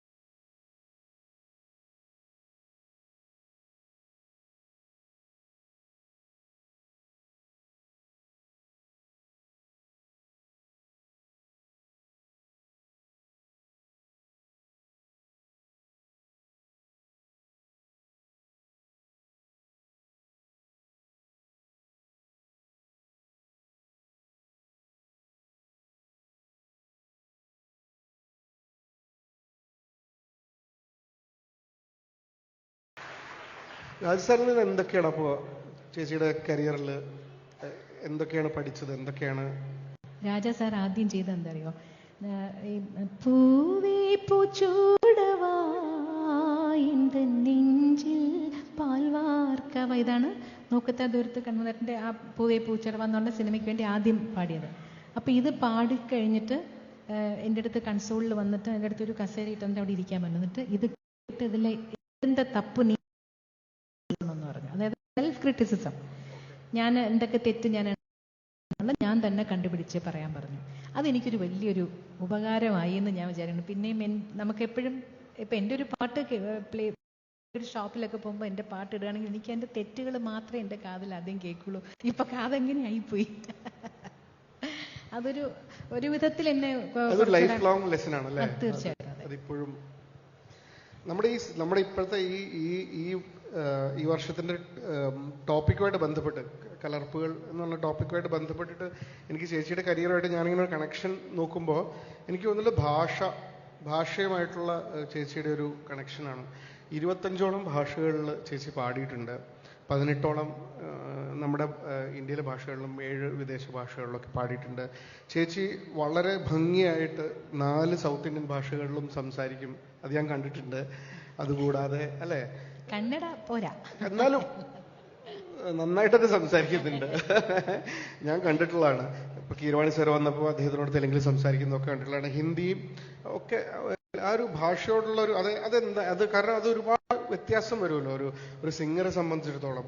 കാരണം ഹിന്ദിയുടെ കാര്യം പറയുമ്പോൾ നമ്മൾ സ്കൂളിൽ പഠിക്കുമ്പോൾ നമുക്ക് കേരളത്തിൽ കമ്പൽസറി ആണല്ലോ നമ്മൾ ഹിന്ദി പഠിക്കണമല്ലോ. ഞാൻ അല്ലാതെ പ്രൈവറ്റായിട്ടും പ്രാഥമിക് ദൂസരി രണ്ടും പഠിച്ചിട്ടുണ്ട്. ഹിന്ദി എനിക്ക് എഴുതാനും വായിക്കാനും അറിയാം, സംസാരിക്കാൻ മാത്രം ഫ്ലോ കിട്ടൂല. കാരണം കുറച്ച് നാൾ നമ്മൾ പ്രാക്ടീസിൽ കൂടെ അത് കിട്ടുള്ളൂ. അപ്പൊ എനിക്ക് സംസാരിക്കാൻ മാത്രം വലിയ വശമല്ല. ഞാൻ ഹിന്ദി പാട്ട് ഹിന്ദി തന്നെ എഴുതാറുള്ളൂ. കാരണം അപ്പോഴേ പ്രൊനൗൺസിയേഷൻ ഒന്നുകൂടെ ബെറ്റർ ആവുള്ളൂ എന്നുള്ളൊരു ഫീലിംഗ് ആണ് മനസ്സിൽ. അപ്പോൾ ഹിന്ദിയിൽ എഴുതും. തെലുങ്ക് പഠിച്ചത് ഈ പറഞ്ഞ മാതിരി തെലുങ്ക് റെക്കോർഡിങ്ങിന് പോകുമ്പം സിറ്റുവേഷൻ പറഞ്ഞു തരുമല്ലോ, അത് അവർ തെലുങ്കിൽ മാത്രമേ പറയുള്ളൂ. എനിക്ക് ആ ഭാഷ പഠിക്കാതിരിക്കാൻ പറ്റില്ല. പിന്നെ ലീല ചേച്ചി എനിക്ക് തന്നൊരു അഡ്വൈസ് അതാണ്, അറിഞ്ഞുകൂടാത്ത ഭാഷ പാടുമ്പോൾ. ലീല ചേച്ചി ഒരുപാട് തെലുങ്ക് പാടിയിട്ടുണ്ട്.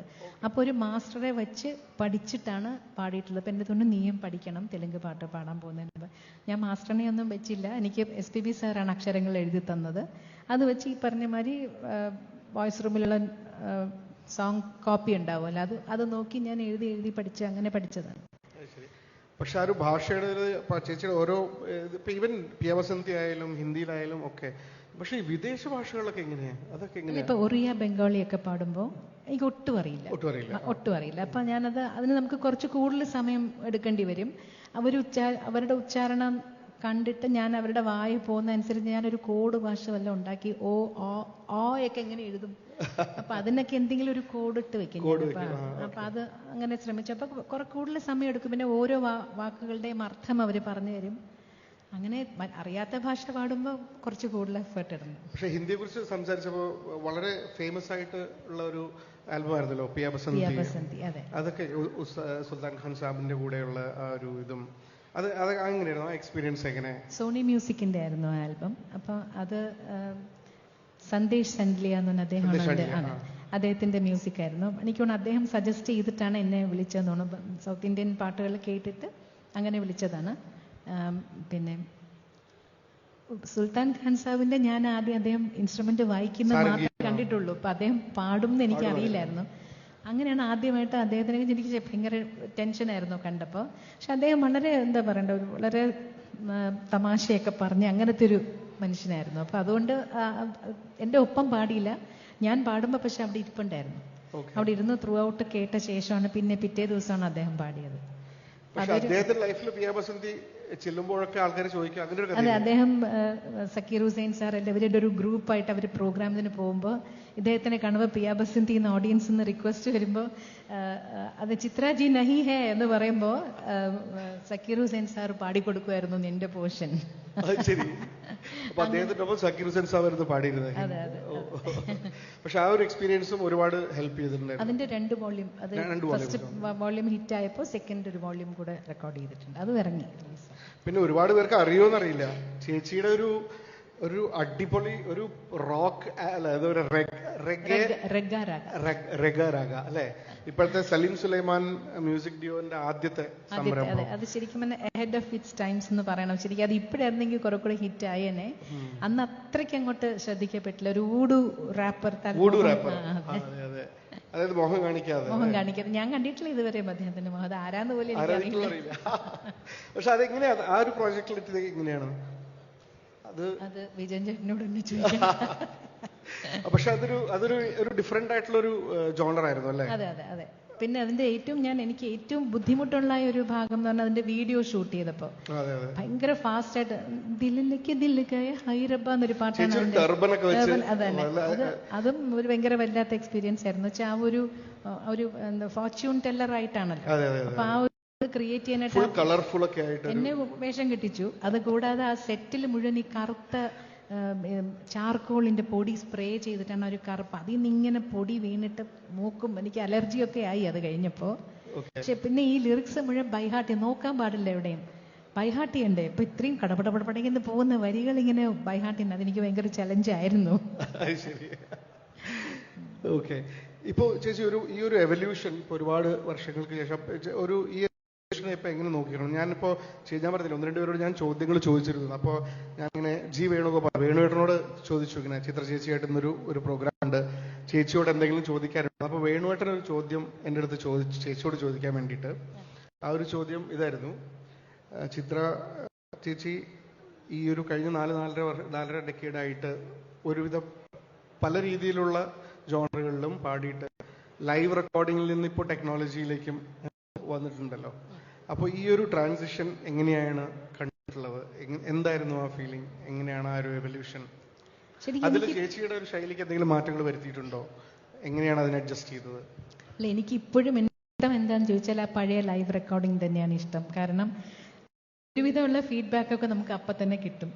എത്രയോ സീനിയർ ആയിട്ടുള്ള മ്യൂസീഷ്യൻസ് ഒക്കെ കൂടെ സപ്പോർട്ട് ചെയ്യാനുള്ളത്. അപ്പൊ അവരൊക്കെ അപ്പം തന്നെ കേട്ട് കഴിയുമ്പോൾ ചിലപ്പോൾ കുഴന്തേ നല്ലാർക്ക് എന്നൊക്കെ പറയും. ചിലരെന്തെങ്കിലുമൊക്കെ കറക്ഷൻ പറഞ്ഞ് വീണ പാർത്ഥസാരഥി സാറൊക്കെ ഉണ്ടായിരുന്നല്ലോ, അവരൊക്കെ ഇങ്ങനെ എന്തെങ്കിലുമൊക്കെ പറഞ്ഞു തരാറുണ്ടായിരുന്നു കറക്ഷൻ. അതങ്ങനെ പറയുമ്പോൾ അത് ഇന്ന സുശീലമ്മയുടെ എന്ത് പാട്ട് കേള് അങ്ങനെയൊക്കെ ഒരുപാട് സജഷൻസ് നമുക്ക് അപ്പം അവിടുന്ന് കിട്ടുമായിരുന്നു. പിന്നെ എല്ലാവരുമായിട്ടുള്ള ഒരു കുടുംബം പോലെയുള്ളൊരു ഫീലിംഗ് ഉണ്ടായിരുന്നു അന്ന് എല്ലാവരും. പക്ഷെ ഇപ്പം അന്നത്തെ മ്യൂസീഷ്യൻസിൽ ആരൊക്കെ ജീവിച്ചിരിപ്പുണ്ടെന്ന് പോലും ഇപ്പം അറിയില്ല. നമ്മൾ അങ്ങനെ ഇപ്പം എല്ലാം ഒറ്റപ്പെട്ടു പോയി. നമ്മളിപ്പോൾ ഞാൻ ഒറ്റയ്ക്ക് എൻ്റെ സ്റ്റുഡിയോയിൽ പാടുന്നു, എൻ്റെ കൂടെ പാടുന്ന മെയിൽ സിംഗർ ആരാന്ന് അറിയില്ല. അത് ക്വസ്റ്റ്യൻ മാർക്ക് ഇട്ട് വയ്ക്കാൻ പലപ്പോഴും ബുക്കിനകത്തത്. പിന്നെ ആയിരിക്കും അറിയുന്നത് ആരാ ചോദിക്കുമ്പോൾ ഡിസൈഡ് ചെയ്തിട്ടില്ല. പിന്നെ പറ ഇപ്പോഴിങ്ങനെ ഒരു പാട്ട് 4-5 പേര് പാടിയിട്ട് അതിൽ നിന്ന് ആർക്കെങ്കിലും ഒരാളുടെ എടുക്കുക, അങ്ങനെയൊക്കെയാണല്ലോ ഇപ്പോഴത്തെ രീതി. അതുകൊണ്ട് ഔട്ട്പുട്ടിനെ ബാധിച്ചതായിട്ട് തോന്നാറുണ്ടോ? അല്ല, ഇപ്പൊ വെച്ചാൽ ഈ ഫുള്ളായിട്ട് പാടുന്നില്ലല്ലോ, എല്ലാം ഒരു വരി പെർഫെക്റ്റ് ആയിട്ട് പാടിയിട്ട് അടുത്ത ലൈനിൽ പോയാൽ മതി. അങ്ങനെയാണ് ഇപ്പോഴത്തെ റെക്കോർഡിംഗ് രീതി. എനിക്ക് പക്ഷെ ഒരു പല്ലിനെങ്കിലും മുഴുവനായിട്ട് പാടിയിട്ട് അങ്ങനെ പോകണം എന്നുള്ളത്. ഞാൻ മോസ്റ്റ്ലി അങ്ങനെ തന്നെയാണ് ചെയ്യാറ്. പിന്നെ ഏതെങ്കിലും ഇപ്പം നമുക്കൊരു ശ്വാസം കിട്ടാത്ത പോലത്തെ പാട്ടൊക്കെ ആണെങ്കിൽ ഇടയ്ക്ക് പഞ്ച് ചെയ്തെടുക്കും. Okay okay. അപ്പൊ ഈ പുതിയ തലമുറയിൽ ഒരുപാട് പേരായിട്ട് ചേച്ചി വർക്ക് ചെയ്തിട്ടുണ്ട്. ഒരുമിച്ച് നിന്ന് പാടല് കുറവാണ് അല്ലെ? പക്ഷെ മ്യൂസീഷ്യൻസിൽ ഇപ്പൊ റഹ്മാൻ സർ പോലെയുള്ള ആൾക്കാരൊക്കെ ആയിട്ട് ആ ഒരു അതിൽ നിന്നും ഒരുപാട് കാര്യങ്ങൾ പഠിച്ചിട്ടുണ്ടാവുമല്ലോ. നമ്മളുടെ ഒരു പുതിയ കാര്യങ്ങൾ പഠിക്കുമ്പോഴാണ് നമ്മളുടെ ക്രാഫ്റ്റും കുറച്ചുകൂടി മെച്ചപ്പെടുന്നത്. മറ്റുള്ള അതുവരെ റഹ്മാൻ അദ്ദേഹത്തിന്റെ എൻട്രി വരുന്നതിന് മുമ്പ് വരെ ഒരു പാട്ട് എങ്ങനെയാണെന്നുള്ളത് നമ്മൾ പാടിക്കഴിയുമ്പോൾ ഇതാണ് ആ പാട്ടെന്നുള്ളത് നമുക്കറിയാം. റഹ്മാൻ സാറിന് പാടാൻ പോകുമ്പോൾ എനിക്ക് വെറുതെ അദ്ദേഹം ഒരു റിതം പാറ്റേൺ ഓൾറെഡി ഫീഡ് ചെയ്ത് വെച്ചത് അത് കാതിൽ കിട്ടും. എൻ്റെ കൂടെ അദ്ദേഹം വായിക്കും പാടുമ്പോൾ. അപ്പൊ ആദ്യം ഞാൻ പാടുന്നത് രുക്കുമണി രുക്കുമണി അക്കം പക്കോ എന്ന സത്തം കാത് രണ്ടോ കൂസുതടി കണ്ടുപിടി എന്ന സത്തം എന്നൊരു പാട്ടായിരുന്നു. അപ്പൊ ഇതിന്റെ റിതം പാറ്റേൺ ഇങ്ങനെ കാതിൽ കേൾക്കും. അദ്ദേഹം കൂടെ വായിച്ചു തരികയായിരുന്നു. അപ്പൊ എന്റെ കൂടെ ആരാ പാടുന്നത്? SPB സാറിന് പാടണമെന്നൊന്നും എനിക്കൊന്നും അറിയില്ല. അങ്ങനെയാണ് അന്നത് അത് റെക്കോർഡ് ചെയ്തത്. അപ്പോൾ അതെനിക്കൊരു പുതിയ എക്സ്പീരിയൻസ് ആയിരുന്നു. ഈ പാട്ടിന്റെ ഔട്ട്പുട്ട് എങ്ങനെയായിരിക്കും എന്നുള്ളത് നമുക്കറിയില്ല. ഓർക്കസ്ട്രേഷൻ ഒന്നും ചെയ്തിട്ടില്ലല്ലോ, കൂടെ പാടി മെയിൽ സിംഗറും പാടിയിട്ടില്ല. അപ്പൊ അങ്ങനെ ഒരു ആയിരുന്നു. പിന്നെ അത് യൂസ്ഡ് ആയി. അതെ. മലർകൾ കേട്ടെ എന്നുള്ള പാട്ട് റഹ്മാൻ സാർ ചേച്ചി വരാൻ വേണ്ടി 3 മാസം വെയിറ്റ് ചെയ്തു എന്ന് കേട്ടിട്ടുണ്ട്. അതുപോലെ ഒരു കാര്യം കൂടെ പറഞ്ഞിട്ടെ, ഒരു കാര്യം കൂടെ പറഞ്ഞിട്ട് മലർകളെ മലർകളെ ഇത് എന്ന കനവ എന്നുള്ള പാട്ട് റെക്കോർഡ് ചെയ്യാൻ പോയിട്ട് അന്ന് എൻ്റെ അടുത്ത് ഞാൻ പല്ലവി പാടി കഴിഞ്ഞപ്പോൾ എൻ്റെ അടുത്ത് ചോദിച്ചു മൂഡ് ശരിയില്ല എന്ന് ചോദിച്ചേ. ഞാൻ ഈശ്വര എന്ത് പറ്റി ഇങ്ങനെ ചോദിക്കുന്നത്? അത് ഞാൻ പറഞ്ഞില്ലേ കുഴപ്പമൊന്നുമില്ലല്ലോ, ഇന്നൊരു പാട്ട് എടുക്കലാമോ എന്ന് ചോദിച്ചു. ഞാനൊന്നുകൂടെ പാടി കഴിഞ്ഞപ്പോൾ ഒരു ചിന്ന ബ്രേക്ക് എടുக்கலாம் എന്ന് പറഞ്ഞപ്പോൾ അപ്പം എനിക്ക് മനസ്സിലിങ്ങനെ തോന്നുന്നു, ഈശ്വര ഞാൻ പാടുന്നത് ശരിയാവാഞ്ഞിട്ടാണോ, അദ്ദേഹത്തിന് എന്താണ് എനിക്ക് അദ്ദേഹത്തിന് ഇഷ്ടപ്പെട്ടില്ല എന്നൊരു ഫീലിംഗ് ഉണ്ടായിരുന്നു മനസ്സിൽ. അന്ന് ഹരിഹരൻ സാർ പാടിയിട്ടില്ല, ഞാനാണ് ആദ്യം പാടിയത്. അപ്പൊ അത് കഴിഞ്ഞ് ഇങ്ങനെ പറഞ്ഞോളൂ പറയാല്ലേ. ഇതാണ് എനിക്ക് ആകെ അദ്ദേഹത്തിന്റെ അടുത്ത് നിന്നുള്ള ഒരു കുറച്ച് വിഷമിപ്പിക്കുന്ന എക്സ്പീരിയൻസ് അതാണ്. ബാക്കിയൊന്നും ഒരിക്കലും പറയാറില്ല. നമ്മൾ എന്ത് പാടിയാലും അതെല്ലാം റെക്കോർഡ് ചെയ്ത് വെച്ചിട്ട് അതിൽ നിന്ന് അദ്ദേഹത്തിന് എന്ത് വേണമോ ഏത് ഇഷ്ടപ്പെട്ടോ അത് മാത്രം എടുത്ത് വെക്കും. അങ്ങനെയാണ് ചെയ്യാറുള്ളത്. ഒരു ചെറിയൊരു ബ്രേക്ക് എടുത്തൊരു ചായയൊക്കെ കുടിച്ചിട്ട് വന്നിട്ട് പിന്നെ ബാക്കി ചരണം പാടി. അപ്പൊ ആദ്യം 2-3 പ്രാവശ്യം മൂഡ് ശരിയില്ല, ഉടമ്പ് ശരിയില്ല എന്നൊക്കെ ചോദിച്ചുകൊണ്ടിരുന്നു. അപ്പൊ ഞാൻ വിചാരിച്ചു അദ്ദേഹം ഉദ്ദേശിക്കുന്നത് എൻ്റെ അടുത്ത് നിന്ന് കിട്ടുന്നില്ലായിരിക്കുമോ, അതാണോ അങ്ങനെ ചോദിക്കണം. ഞാനും പിന്നെ കുറച്ചു നേരം ഒന്ന് ആലോചിച്ചൊക്കെ ഇരുന്നിട്ട് പിന്നെ അപ്പൊ എനിക്ക് പക്ഷെ അങ്ങനെ പ്രശ്നമൊന്നും ഇല്ലായിരുന്നു. പക്ഷെ പിന്നെ പാടിയപ്പോ ഓക്കെ ആയി. മലർകൾ കേട്ടെ ഒന്ന് കേൾക്കാം. തീർച്ചയായിട്ടും. മലർകൾ കേട്ടേൻ വനമേ തന്തனை തണ്ണീർ കേട്ടേൻ അമിർതം തന്തனை മലർകൾ കേട്ടേൻ വനമേ തന്തனை തണ്ണീർ கேட்டேன் அமிர்தம் தந்தனை எதை நான் கேட்பின்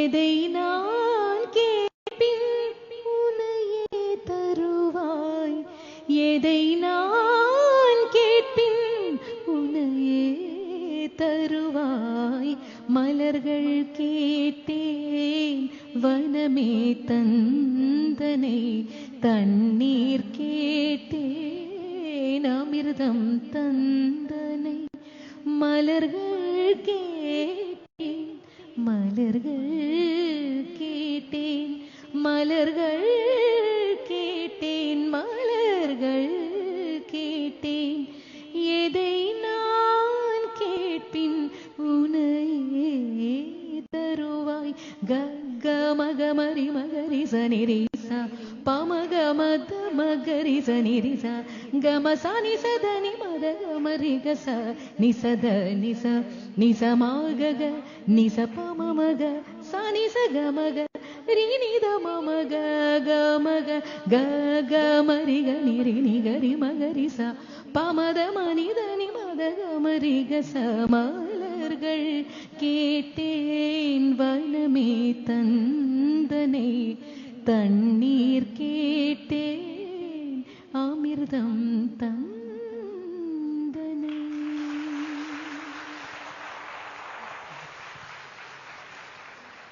എല്ലാ വെള്ളിയാഴ്ചകളും ഇങ്ങനെയാണെങ്കിൽ എന്ത് രസമായിരിക്കും അല്ലേ?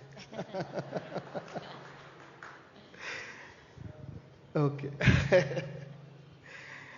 അപ്പൊ ചേച്ചി പക്ഷെ ഈ ഇങ്ങനത്തെ മെലഡി മാത്രമല്ല, ചേച്ചി വളരെ ഏഴിമല പൂഞ്ചോലയൊക്കെ പാടിയിട്ടുണ്ട് അല്ലേ?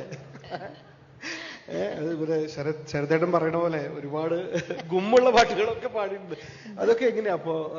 How do you prepare? അല്ലെങ്കിൽ ഇപ്പൊ ജാനകിയമ്മയുടെ കാര്യം പറഞ്ഞല്ലോ, തെലുങ്കിലത്തെ റെക്കോർഡ് ചെയ്യാൻ പോകുമ്പോഴുള്ള സീനുകൾ കണ്ടിട്ടുള്ള അതൊക്കെ. അപ്പൊ എങ്ങനെയാ ഈ പാട്ടിന് വേണ്ടിയുള്ള പ്രിപ്പറേഷൻ ഒക്കെ എങ്ങനെയാ? പ്രിപ്പറേഷൻ ശരിക്കും അങ്ങനെ ഒരു പ്രിപ്പയർ ചെയ്ത് പോകാൻ പറ്റില്ലല്ലോ, കാരണം നമുക്ക് അറിയില്ല അന്ന് എന്ത് ആക്ടിങ് തന്നെയാണല്ലോ. അതെ അതെ, നമ്മളൊരു അഭിനേതാവാണല്ലോ. തീർച്ചയായിട്ടും. അതെനിക്ക് ഞാൻ പറഞ്ഞ പോലെ ജാനകിയമ്മ, SPB സാർ ഒരു വലിയൊരു റോളുണ്ട്. ഒരു പല എക്സ്പ്രഷൻസ് പഠിപ്പിച്ചു തന്നതും. തെലുങ്ക് പാട്ടുകൾ പാടുമ്പോൾ പ്രത്യേകിച്ച് ചില വാക്കുകൾക്ക് തെലുങ്കിൽ ഇങ്ങനെ കുറച്ച് ഡ്രമാറ്റിക് ആയിട്ട് ആണല്ലോ. അപ്പം അത് പാടുമ്പോൾ ഒന്ന് ചെറിയൊരു ചിരി ചിരിച്ചിട്ട് പാടുക, അല്ലെങ്കിൽ അതിങ്ങനെ പാടുക, ദേഷ്യം കാണിച്ച്, അങ്ങനെയൊക്കെ പലതും പറഞ്ഞു തന്നിട്ടുണ്ട്. അപ്പം അതൊക്കെ പിന്നെ അദ്ദേഹത്തിൻ്റെ കൂടെ നിന്ന് പാടുന്ന ഒരു വലിയ എക്സ്പീരിയൻസ് ആണ്. നമ്മൾ കാണുകയല്ലേ. അപ്പം ഞാൻ പറയാം, എനിക്ക് കിട്ടിയിട്ടുള്ള ഒരു വലിയ ഭാഗ്യം എന്ന് പറയുന്നത് ദാസേട്ടൻ, SPB സാർ, ഹരിഹരൻ സാർ, ഇവരുടെയൊക്കെ കൂടെ നിന്ന് പാടാൻ പറ്റിയിട്ടുണ്ട്. അപ്പം അവരെങ്ങനെയാണ് മൈക്കിനെ ഫേസ് ചെയ്യുന്ന, ഓരോ വാക്ക് ഉച്ചരിക്കുന്ന ഉച്ചാരണം എങ്ങനെയാണ്, എക്സ്പ്രഷൻസ് എങ്ങനെയാണ്, ഇങ്ങനെ ഒരുപാട് കാര്യങ്ങൾ നമുക്ക് കണ്ടുപഠിക്കാൻ പറ്റും. അതെനിക്ക് കിട്ടിയൊരു വലിയൊരു ഭാഗ്യമായിട്ട് ഞാൻ വിചാരിക്കുന്നു. ഓക്കെ, എന്നാലും സമയം ഇങ്ങനെ അധികം സമയമില്ല. നമ്മൾ ഇനിയൊരു പെർഫോമൻസ് കൂടി ഉണ്ട്. ഞാൻ വിചാരിച്ചു 1-2 ചോദ്യം നമുക്ക് ഓഡിയൻസിൻ്റെ ആരുടെക്കെങ്കിലും എന്തെങ്കിലും ചോദ്യം ഉണ്ടെങ്കിൽ. വിദ്യാധരൻ മാഷ് പണ്ട്, മാഷിനെ കുറിച്ച് ഞാനൊരു വാക്ക് പറഞ്ഞോട്ടെ. പ്ലീസ്. മാഷിന്റെ പാട്ടുകൾ പാടുന്നത് നമുക്കൊരാൾ ട്രാക്ക് പാടി കൊണ്ടുതന്നാൽ പാടാൻ പറ്റില്ല. അത് മാഷ് തന്നെ പഠിപ്പിച്ചായിരുന്നു. ഞാനത് എപ്പോഴും പറയും. ഇതിന് മുമ്പ് വേറെ ആരെങ്കിലും പാടിയ പാട്ടൊക്കെ എനിക്ക് മാസ്റ്റർ അയച്ചു തന്നിട്ടുണ്ട്. ഞാൻ പറയും, മാസ്റ്റർ ഒന്ന് പാടിത്തരണം. മാഷ് പാടുന്നതിനകത്ത് അത്രയും ഭാവമാണ്. അത് കേട്ടാലേ നമുക്ക് അതിൻ്റെ പകുതിയെങ്കിലും പാടാൻ പറ്റുള്ളൂ. ഞാൻ എപ്പോഴും വിദ്യാധരൻ മാഷിൻ്റെ പാട്ടുകൾ പാടുമ്പോൾ ഞാൻ മാസ്റ്റർ ഉണ്ടാവണം എന്ന് പറയാറുണ്ട്. മാസ്റ്റർ ഉണ്ടെങ്കിൽ മാസ്റ്റർ പാടി കേട്ടിട്ട് പാടുന്ന ഒരുപാട് ചന്ദന ആദ്യം പാടിയത് ചന്ദന മണക്കുന്നതല്ല, സ്വപ്നങ്ങളൊക്കെയും പങ്കുവയ്ക്കാം. അതൊരു 2 വരി ആവാം അല്ലേ? സ്വപ്നങ്ങളൊക്കെയും പങ്കുവയ്ക്കാം, ദുഃഖഭാരങ്ങളും പങ്കുവയ്ക്കാം.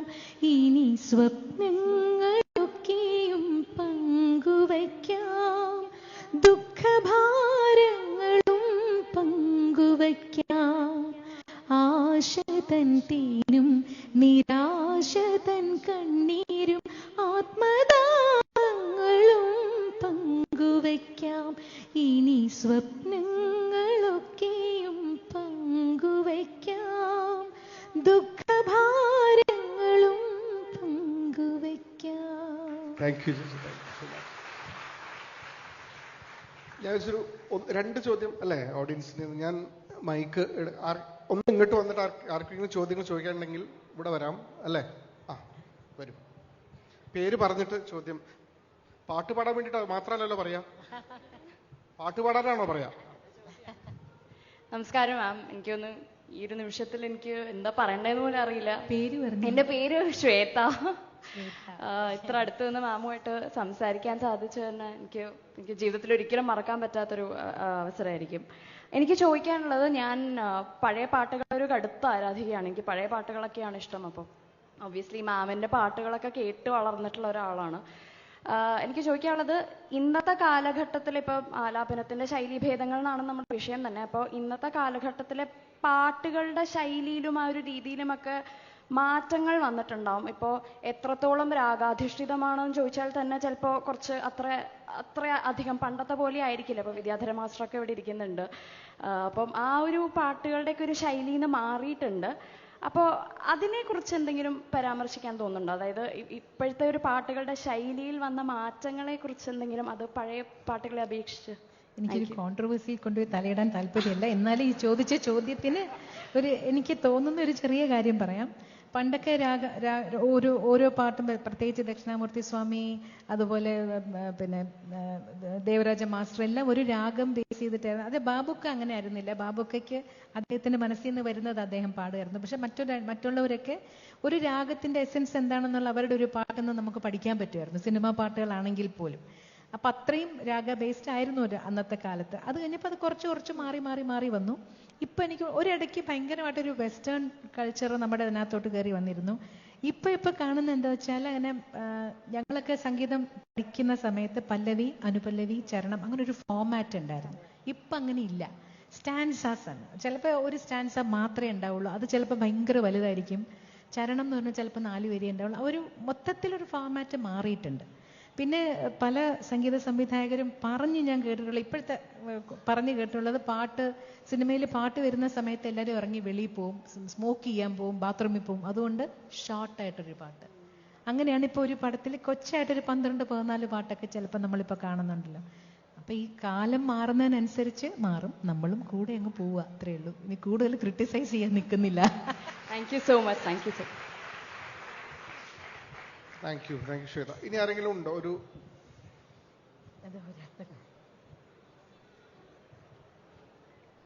ഓക്കെ, ഒരു മിനിറ്റ് കേട്ടോ, ഇത് കഴിഞ്ഞിട്ടാവും. നമസ്കാരം, എൻ്റെ വീട് അഞ്ചേരിയിലാണ്.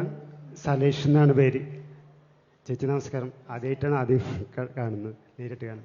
എനിക്ക് ചോദിക്കാനുള്ളത്, ഏത് രംഗത്തായാലും പ്രശസ്തി ആർജിക്കുന്ന ആൾക്കാരെ കുറിച്ച് ഒന്നിലെ കുടുംബക്കാരാ അല്ലെങ്കിൽ ജ്യോത്സ്യന്മാരാ ആരെങ്കിലും എന്തെങ്കിലും ഇങ്ങനെ ഈ കുട്ടി പ്രസിദ്ധി ആർജിക്കുന്ന മുൻപേ പറഞ്ഞു വെച്ചിട്ടുണ്ടാവും. അങ്ങനെ മിക്ക ആൾക്കാരും അങ്ങനെ കേട്ടിട്ടുണ്ട്. ചേച്ചിനെ കുറിച്ച് അങ്ങനെ എന്തെങ്കിലും പറഞ്ഞു വെച്ചിട്ടുണ്ടായിരുന്നു ആരും? എൻ്റെ ജാതകം എഴുതിയത് എൻ്റെ അപ്പൂപ്പൻ തന്നെയാണ്. എൻ്റെ അമ്മയുടെ അച്ഛൻ ജ്യോത്സ്യം പഠിച്ച് എഴുതിയതാണ്. അതിൽ പ്രശസ്തി എന്നൊന്നും പറഞ്ഞിട്ടില്ല, പക്ഷെ നാവ് കൊണ്ട് ജീവിക്കുന്ന ജോലിയായിരിക്കും ഞാൻ എന്ന് പറഞ്ഞിട്ടുണ്ടായിരുന്നു. അപ്പോൾ ഒന്നുകിൽ ടീച്ചറാവും ഞാൻ. അപ്പോൾ അതാണ് ഞാൻ ടീച്ചർ എന്ന് വിചാരിച്ചുകൊണ്ടിരുന്നത്. പഠിപ്പിക്കുകയാണല്ലോ, ഒന്നുകിൽ ടീച്ചറാവും അല്ലെങ്കിൽ അഡ്വക്കേറ്റ് ആവാനുള്ള ബുദ്ധിയൊന്നുമില്ല. അപ്പം ഞാൻ ടീച്ചർ എന്നുള്ളൊരു ഉദ്ദേശത്തിലിരുന്നത് അതുകൊണ്ട്. അപ്പം നാവ് കൊണ്ട് ജീവിക്കുന്ന ഒരാളായിരിക്കും എന്ന് പറഞ്ഞിട്ടുണ്ടായിരുന്നു. സംഗീതത്തിന്റെ ഏറ്റവും വലിയ അഡ്വക്കേറ്റ് ആണ്, അതുപോലെ. അല്ല, പിന്നെ മായിയമ്മയെ കുറിച്ച് കേട്ടിട്ടുണ്ട്. കന്യാകുമാരിയിലൊരു അവധൂത മായിയമ്മ എന്ന് പറഞ്ഞിട്ടൊരു അമ്മ ഉണ്ടായിരുന്നു. ആ അമ്മയുടെ അടുത്ത് എൻ്റെ അമ്മുമ്മയും ഭയങ്കര ഭക്തയായിരുന്നു. അപ്പോൾ അമ്മുമ്മയുടെ ബർത്ത്ഡേയും എൻ്റെയും തലേദിവസവും പിറ്റേ ദിവസമാണ്. അപ്പം അമ്മുമ്മയുടെ ബർത്ത്ഡേ ദിവസം എന്നെയും കൂടെ കൊണ്ടുപോകും. അവിടെ പോയിട്ട് മായിയമ്മയുടെ മുമ്പിൽ ഇരുന്ന് എന്തെങ്കിലുമൊക്കെ പാടാൻ പറയുമായിരുന്നു. അപ്പം പാടുമ്പോൾ ഇതുപോലെ ഒരിക്കൽ എൻ്റെ തലയിൽ കൈവച്ച് ഗീത് കി റാണി എന്ന് വിളിച്ചിട്ടുണ്ട്. അതാണ് ഒരു ബ്ലെസ്സിങ് കിട്ടിയിട്ടുള്ളത്. ഒരു ചോദ്യം കൂടി, അവസാനം ഒരു ലാസ്റ്റ് ക്വസ്റ്റ്യൻ. എന്റെ പേര് സുഹൈൽ എന്നാണ്. ഞാൻ രവി മോന്റെ കൂടെ വന്ന. എനിക്ക് ചോദിക്കാനുള്ള ചോദ്യം എന്ന് വെച്ചാൽ, നിരവധി ഭാഷകൾ പാടിയിട്ടുള്ള വ്യക്തിയാണ് അമ്മ. അപ്പോ ഏറ്റവും കൂടുതൽ ബുദ്ധിമുട്ടായി തോന്നിയിട്ടുള്ള ഭാഷ ഏതാണെന്ന് പറയാൻ പറ്റുമോ? ഏറ്റവും കൂടുതൽ തെലുങ്ക്, തമിഴ്, കന്നഡ ഒക്കെ വരുമ്പോൾ? തെലുങ്ക്, തമിഴ്, കന്നഡ ഒക്കെ കുറച്ച് സംസ്കൃതം ബേസ്ഡ് ആയതുകൊണ്ട് അതൊന്നും നമുക്ക് എങ്ങനെയെങ്കിലും ഒപ്പിച്ച് പാടാൻ പറ്റും. അറിയാത്ത ഭാഷകൾ പാടുമ്പോഴാണ് എനിക്ക്. ഒറിയ ബംഗാളി പാടുമ്പോൾ എനിക്ക് ബുദ്ധിമുട്ടുണ്ടായിരുന്നു. മണിപ്പൂരിയിൽ പാടുമ്പോൾ ആ ഭാഷ ഒട്ടും അറിയില്ല. അത് ഒത്തുളു, അതിനൊക്കെ എനിക്ക് പാടുമ്പോൾ ബഡ്ഗ എന്നൊരു ലാംഗ്വേജ് പാടിയിട്ടുണ്ടായിരുന്നു. അതൊന്നും അറിയാത്തതുകൊണ്ട് അതിന് കൂടുതൽ ബുദ്ധിമുട്ട്. എത്ര ലാംഗ്വേജസിൽ പാടിയിട്ടുണ്ട് ഇതുവരെയായിട്ടും ചിത്രമ്മ? 24 25. അതല്ല, ഒരു ക്വസ്റ്റ്യൻ കൂടി.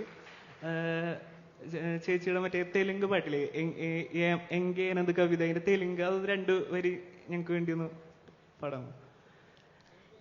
ഏമായന കവിത. അതിന്റെ ബാക്കി ഓർമ്മയില്ല. അതിന്റെ ഒരു തുടക്കം മാത്രം.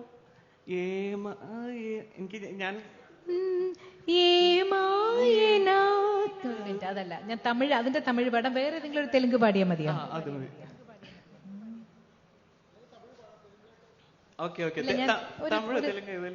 ഇതിന്റെ തമിഴ് പാടിയിട്ട് ഞാനൊരു തെലുങ്ക് 4 വരി പാടിത്തേക്കും.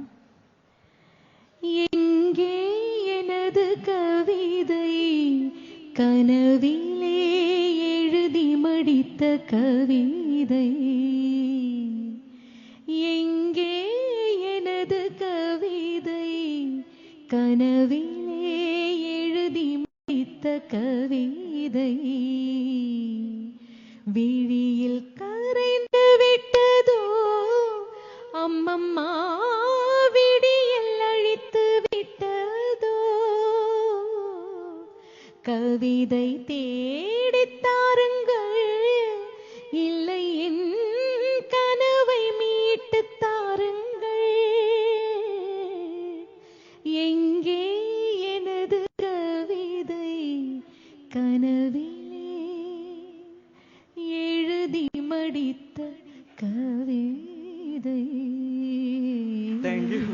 ഒരുപാട് ഭാഷകൾ പഠിക്കാൻ പറ്റി. Thank you.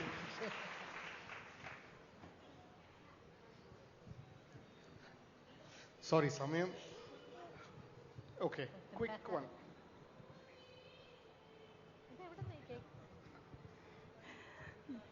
Chitra Chechi, first my Malayalam is not that good. പക്ഷെ ചിത്ര ചേച്ചി ഞാൻ കണ്ടത് ന്യൂജേഴ്സിയിലാണ്.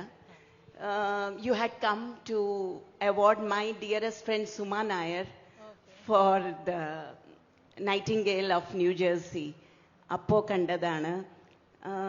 One question which I want to ask you is, as a musician, as such a well-known singer, what do you feel is the contribution of your life partner, your husband, in making you what you are?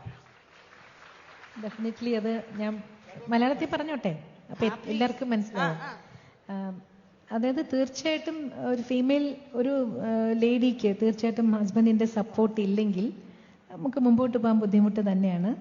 എൻ്റെ husband തീർച്ചയായിട്ടും എൻ്റെ ഒരു back bone എന്ന് തന്നെ പറയണം. അത്രയും support ചെയ്തിട്ടുണ്ട്. എന്നേക്കാൾ കൂടുതൽ എൻ്റെ അച്ഛൻ എങ്ങനെ വിചാരിച്ചിരുന്നോ അതുപോലെ എൻ്റെ ഫ്യൂച്ചറിന് വേണ്ടിയിട്ട് എന്തൊക്കെ വേണം, ഒരു സ്റ്റുഡിയോ, സ്വന്തമായിട്ടൊരു സ്റ്റുഡിയോ വേണമെന്ന് ഉദ്ദേശിച്ച് സ്റ്റുഡിയോ ഉണ്ടാക്കി തന്നത് വിജയൻ ചേട്ടനാണ്. അതുപോലെ ഓഡിയോ ട്രാക്സ് എന്ന് പറഞ്ഞിട്ടൊരു എൻ്റെ ഓൺ സ്വന്തമായിട്ടൊരു ലേബൽ, എനിക്കിഷ്ടമുള്ള പാട്ടുകൾ നമുക്ക് നമ്മുടെ സ്വന്തമായിട്ട് ഇറക്കാനുള്ള, അതിനെല്ലാം ഫുൾ സപ്പോർട്ട് ചെയ്തതും പ്ലാൻ ചെയ്തതും എല്ലാം വിജയൻ ചേട്ടൻ തന്നെയാണ്.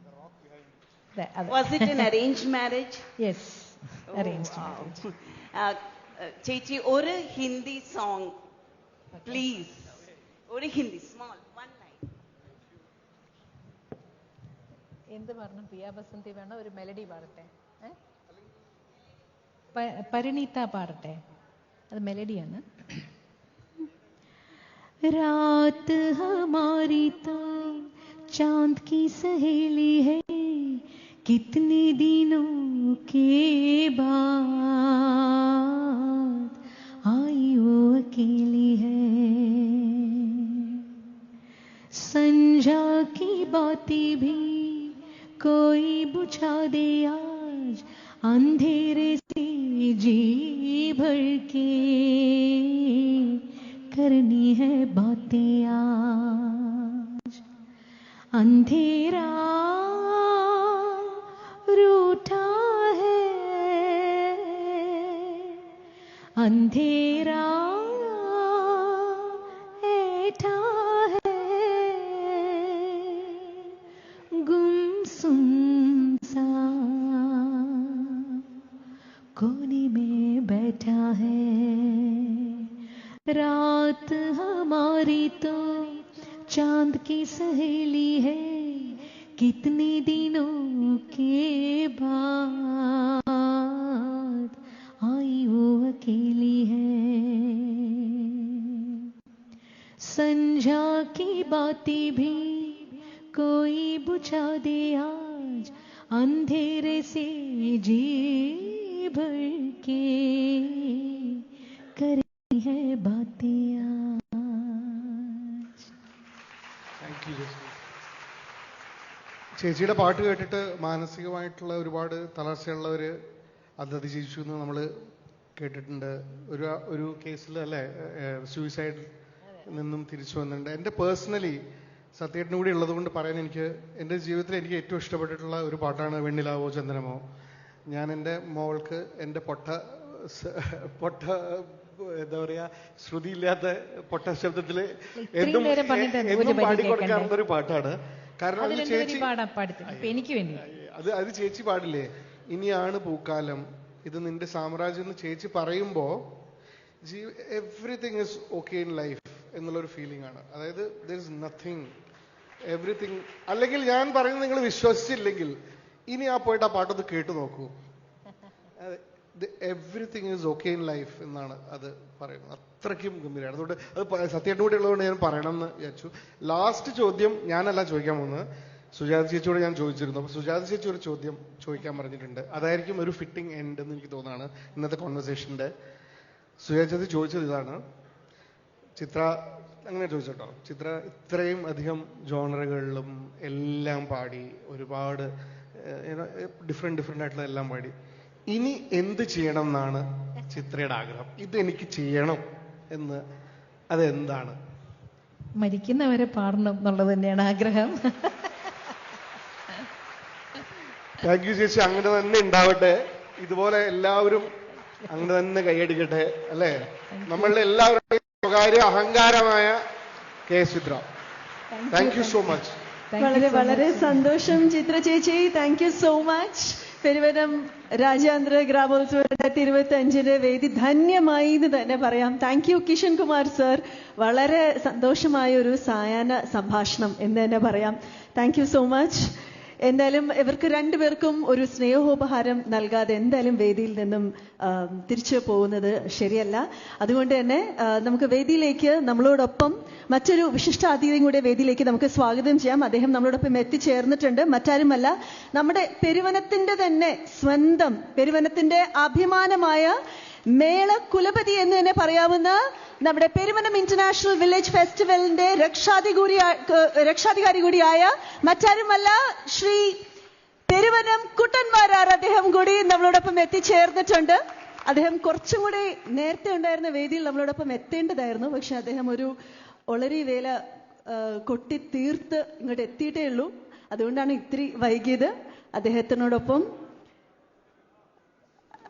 ഫോട്ടോ എടുക്കുകയാണ് നമ്മുടെ ആനന്ദ് സർ. അതിനുശേഷം അദ്ദേഹം വേദിയിലേക്ക് വളരെ സന്തോഷത്തോടെയും ആദരവോടെയും വേദിയിലേക്ക് സ്വാഗതം ചെയ്യുന്നു. നമ്മുടെ പ്രിയങ്കരിയായ ചിത്ര ചേച്ചിക്കും കിഷൻ കുമാർ സാറിനും പെരുവനം ഇന്റർനാഷണൽ വില്ലേജ് ഫെസ്റ്റിവലിന്റെ ഭാഗത്തു നിന്ന് ഒരു സ്നേഹോപഹാരം സമർപ്പിക്കുന്നതിനായി ശ്രീ പെരുവനം കുട്ടന്മാരാർ അദ്ദേഹത്തെ സ്വാഗതം ചെയ്യുന്നു. പത്മശ്രീ പെരുവനം കുട്ടന്മാരാർ സർ നമ്മളോടൊപ്പം വേദിയിലുണ്ട്. അദ്ദേഹം ഒരു സ്നേഹോപഹാരം നമ്മുടെ പ്രിയങ്കരിയായ ചിത്ര ചേച്ചിക്ക് കൈമാറുന്നു.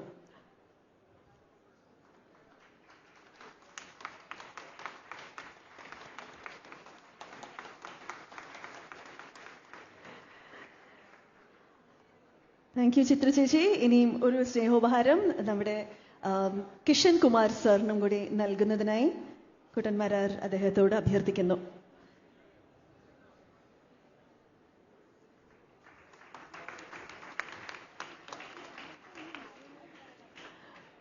വളരെ വളരെ സന്തോഷം.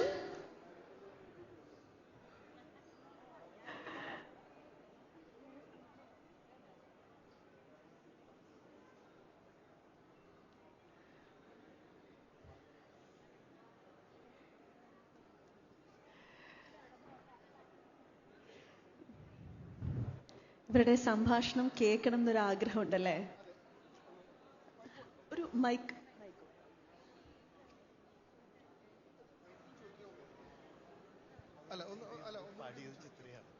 കൂടെ ഒരു പറ്റം കുട്ടികളുണ്ടായിരുന്നു. ഒരു കുട്ടിയുടെ നെറ്റിയിൽ ഒരു സ്റ്റിക്കർ അത് എല്ലാവർക്കും കേൾക്കാൻ വേണ്ടി ഒന്നുകൂടി പറയേണ്ടി വരുന്നതാവും. നിങ്ങളൊന്ന് പറഞ്ഞോളൂ. കാത്തിരിക്കുന്നത് അപ്പൊ അത് പാടാറോ?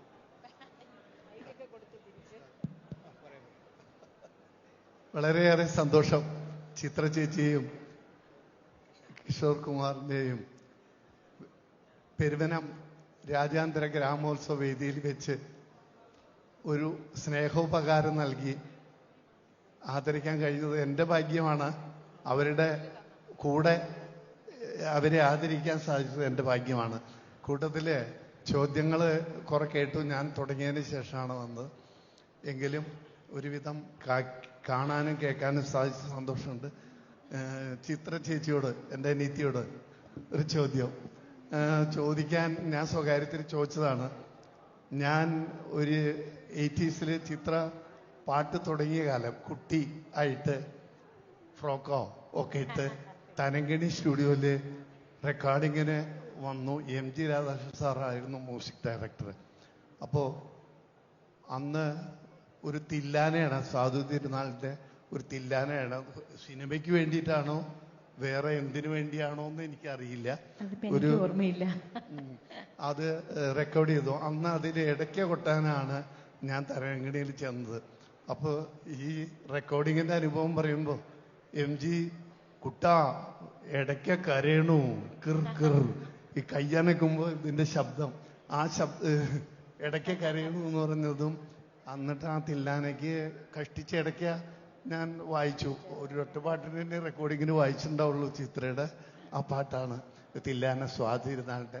അങ്ങനൊരു മഹാഭാഗ്യം കൂടി ഉണ്ടായിട്ടുണ്ട് എന്നോർത്തതാണ്. ഞാൻ ഈ ചോദ്യം ചോദിച്ചത് MG രാധാകൃഷ്ണൻ സാറിനെ ഓർക്കാനും അദ്ദേഹത്തിൻ്റെ ഇങ്ങനെ ഒരു സ്വാതിരുന്നാൾ കരുതി അവിടെ റെക്കോർഡ് ചെയ്ത് ഓർമ്മയുണ്ടോ എന്നതിൻ്റെ എന്നറിയാൻ വേണ്ടിയാണ്. തീർച്ചയായിട്ടും ഓർമ്മയുണ്ട്. പറഞ്ഞ ഒരു വരി. ഗീതധുനി കുതകധീം നാതൃത് തത്തും നാച രഹേ ഗോരി താം തിതൈ തൈ തൈ ധിരഗതുദീം തധുനി കുതകധീം. വളരെ സന്തോഷം ചിത്ര ചേച്ചി. വളരെ നന്ദി കുട്ടന്മാരർ. അദ്ദേഹത്തിന് ഇവിടെ എത്തിച്ചേർന്നതിന് ഒരുപാട് സന്തോഷം. Thank you Kishan Kumar sir. Thank you very much. Thank U. അപ്പോൾ എന്തായാലും കിഷൻ കുമാർ സർ നേരത്തെ പറഞ്ഞതുപോലെ തന്നെ നമ്മൾ എല്ലാവരും ആഗ്രഹിക്കുന്നുണ്ട് ഇങ്ങനെ ഒരു സായാഹ്നമായിരുന്നെങ്കിൽ എല്ലാ വെള്ളിയാഴ്ചയും അല്ലെങ്കിൽ എല്ലാ വീക്കെൻഡും ഇങ്ങനെ ആയിരുന്നെങ്കിൽ എന്ന് ആഗ്രഹിക്കുന്നുണ്ട്. പക്ഷെ നിരാശപ്പെടേണ്ട, കാരണം ഇനി നമ്മളെ എല്ലാവരെയും കാത്തിരിക്കുന്നതും ഇതുപോലെ തന്നെ ഒരു സംഗീത വേള തന്നെയാണ്. നിങ്ങൾക്ക് എല്ലാവർക്കും, ഞാൻ ഉൾപ്പെടെ നമുക്ക് എല്ലാവർക്കും ഒരുപാട് ഇഷ്ടപ്പെടുന്ന ഒരു ശബ്ദത്തിന്റെ ഉടമയാണ് ഇനി ഈ വേദിയിൽ എത്തുന്നത്. അതിനായി നമുക്ക് കാത്തിരിക്കാം. അദ്ദേഹത്തെക്കുറിച്ച് കൂടുതൽ ഒന്നും ഞാൻ പറയാൻ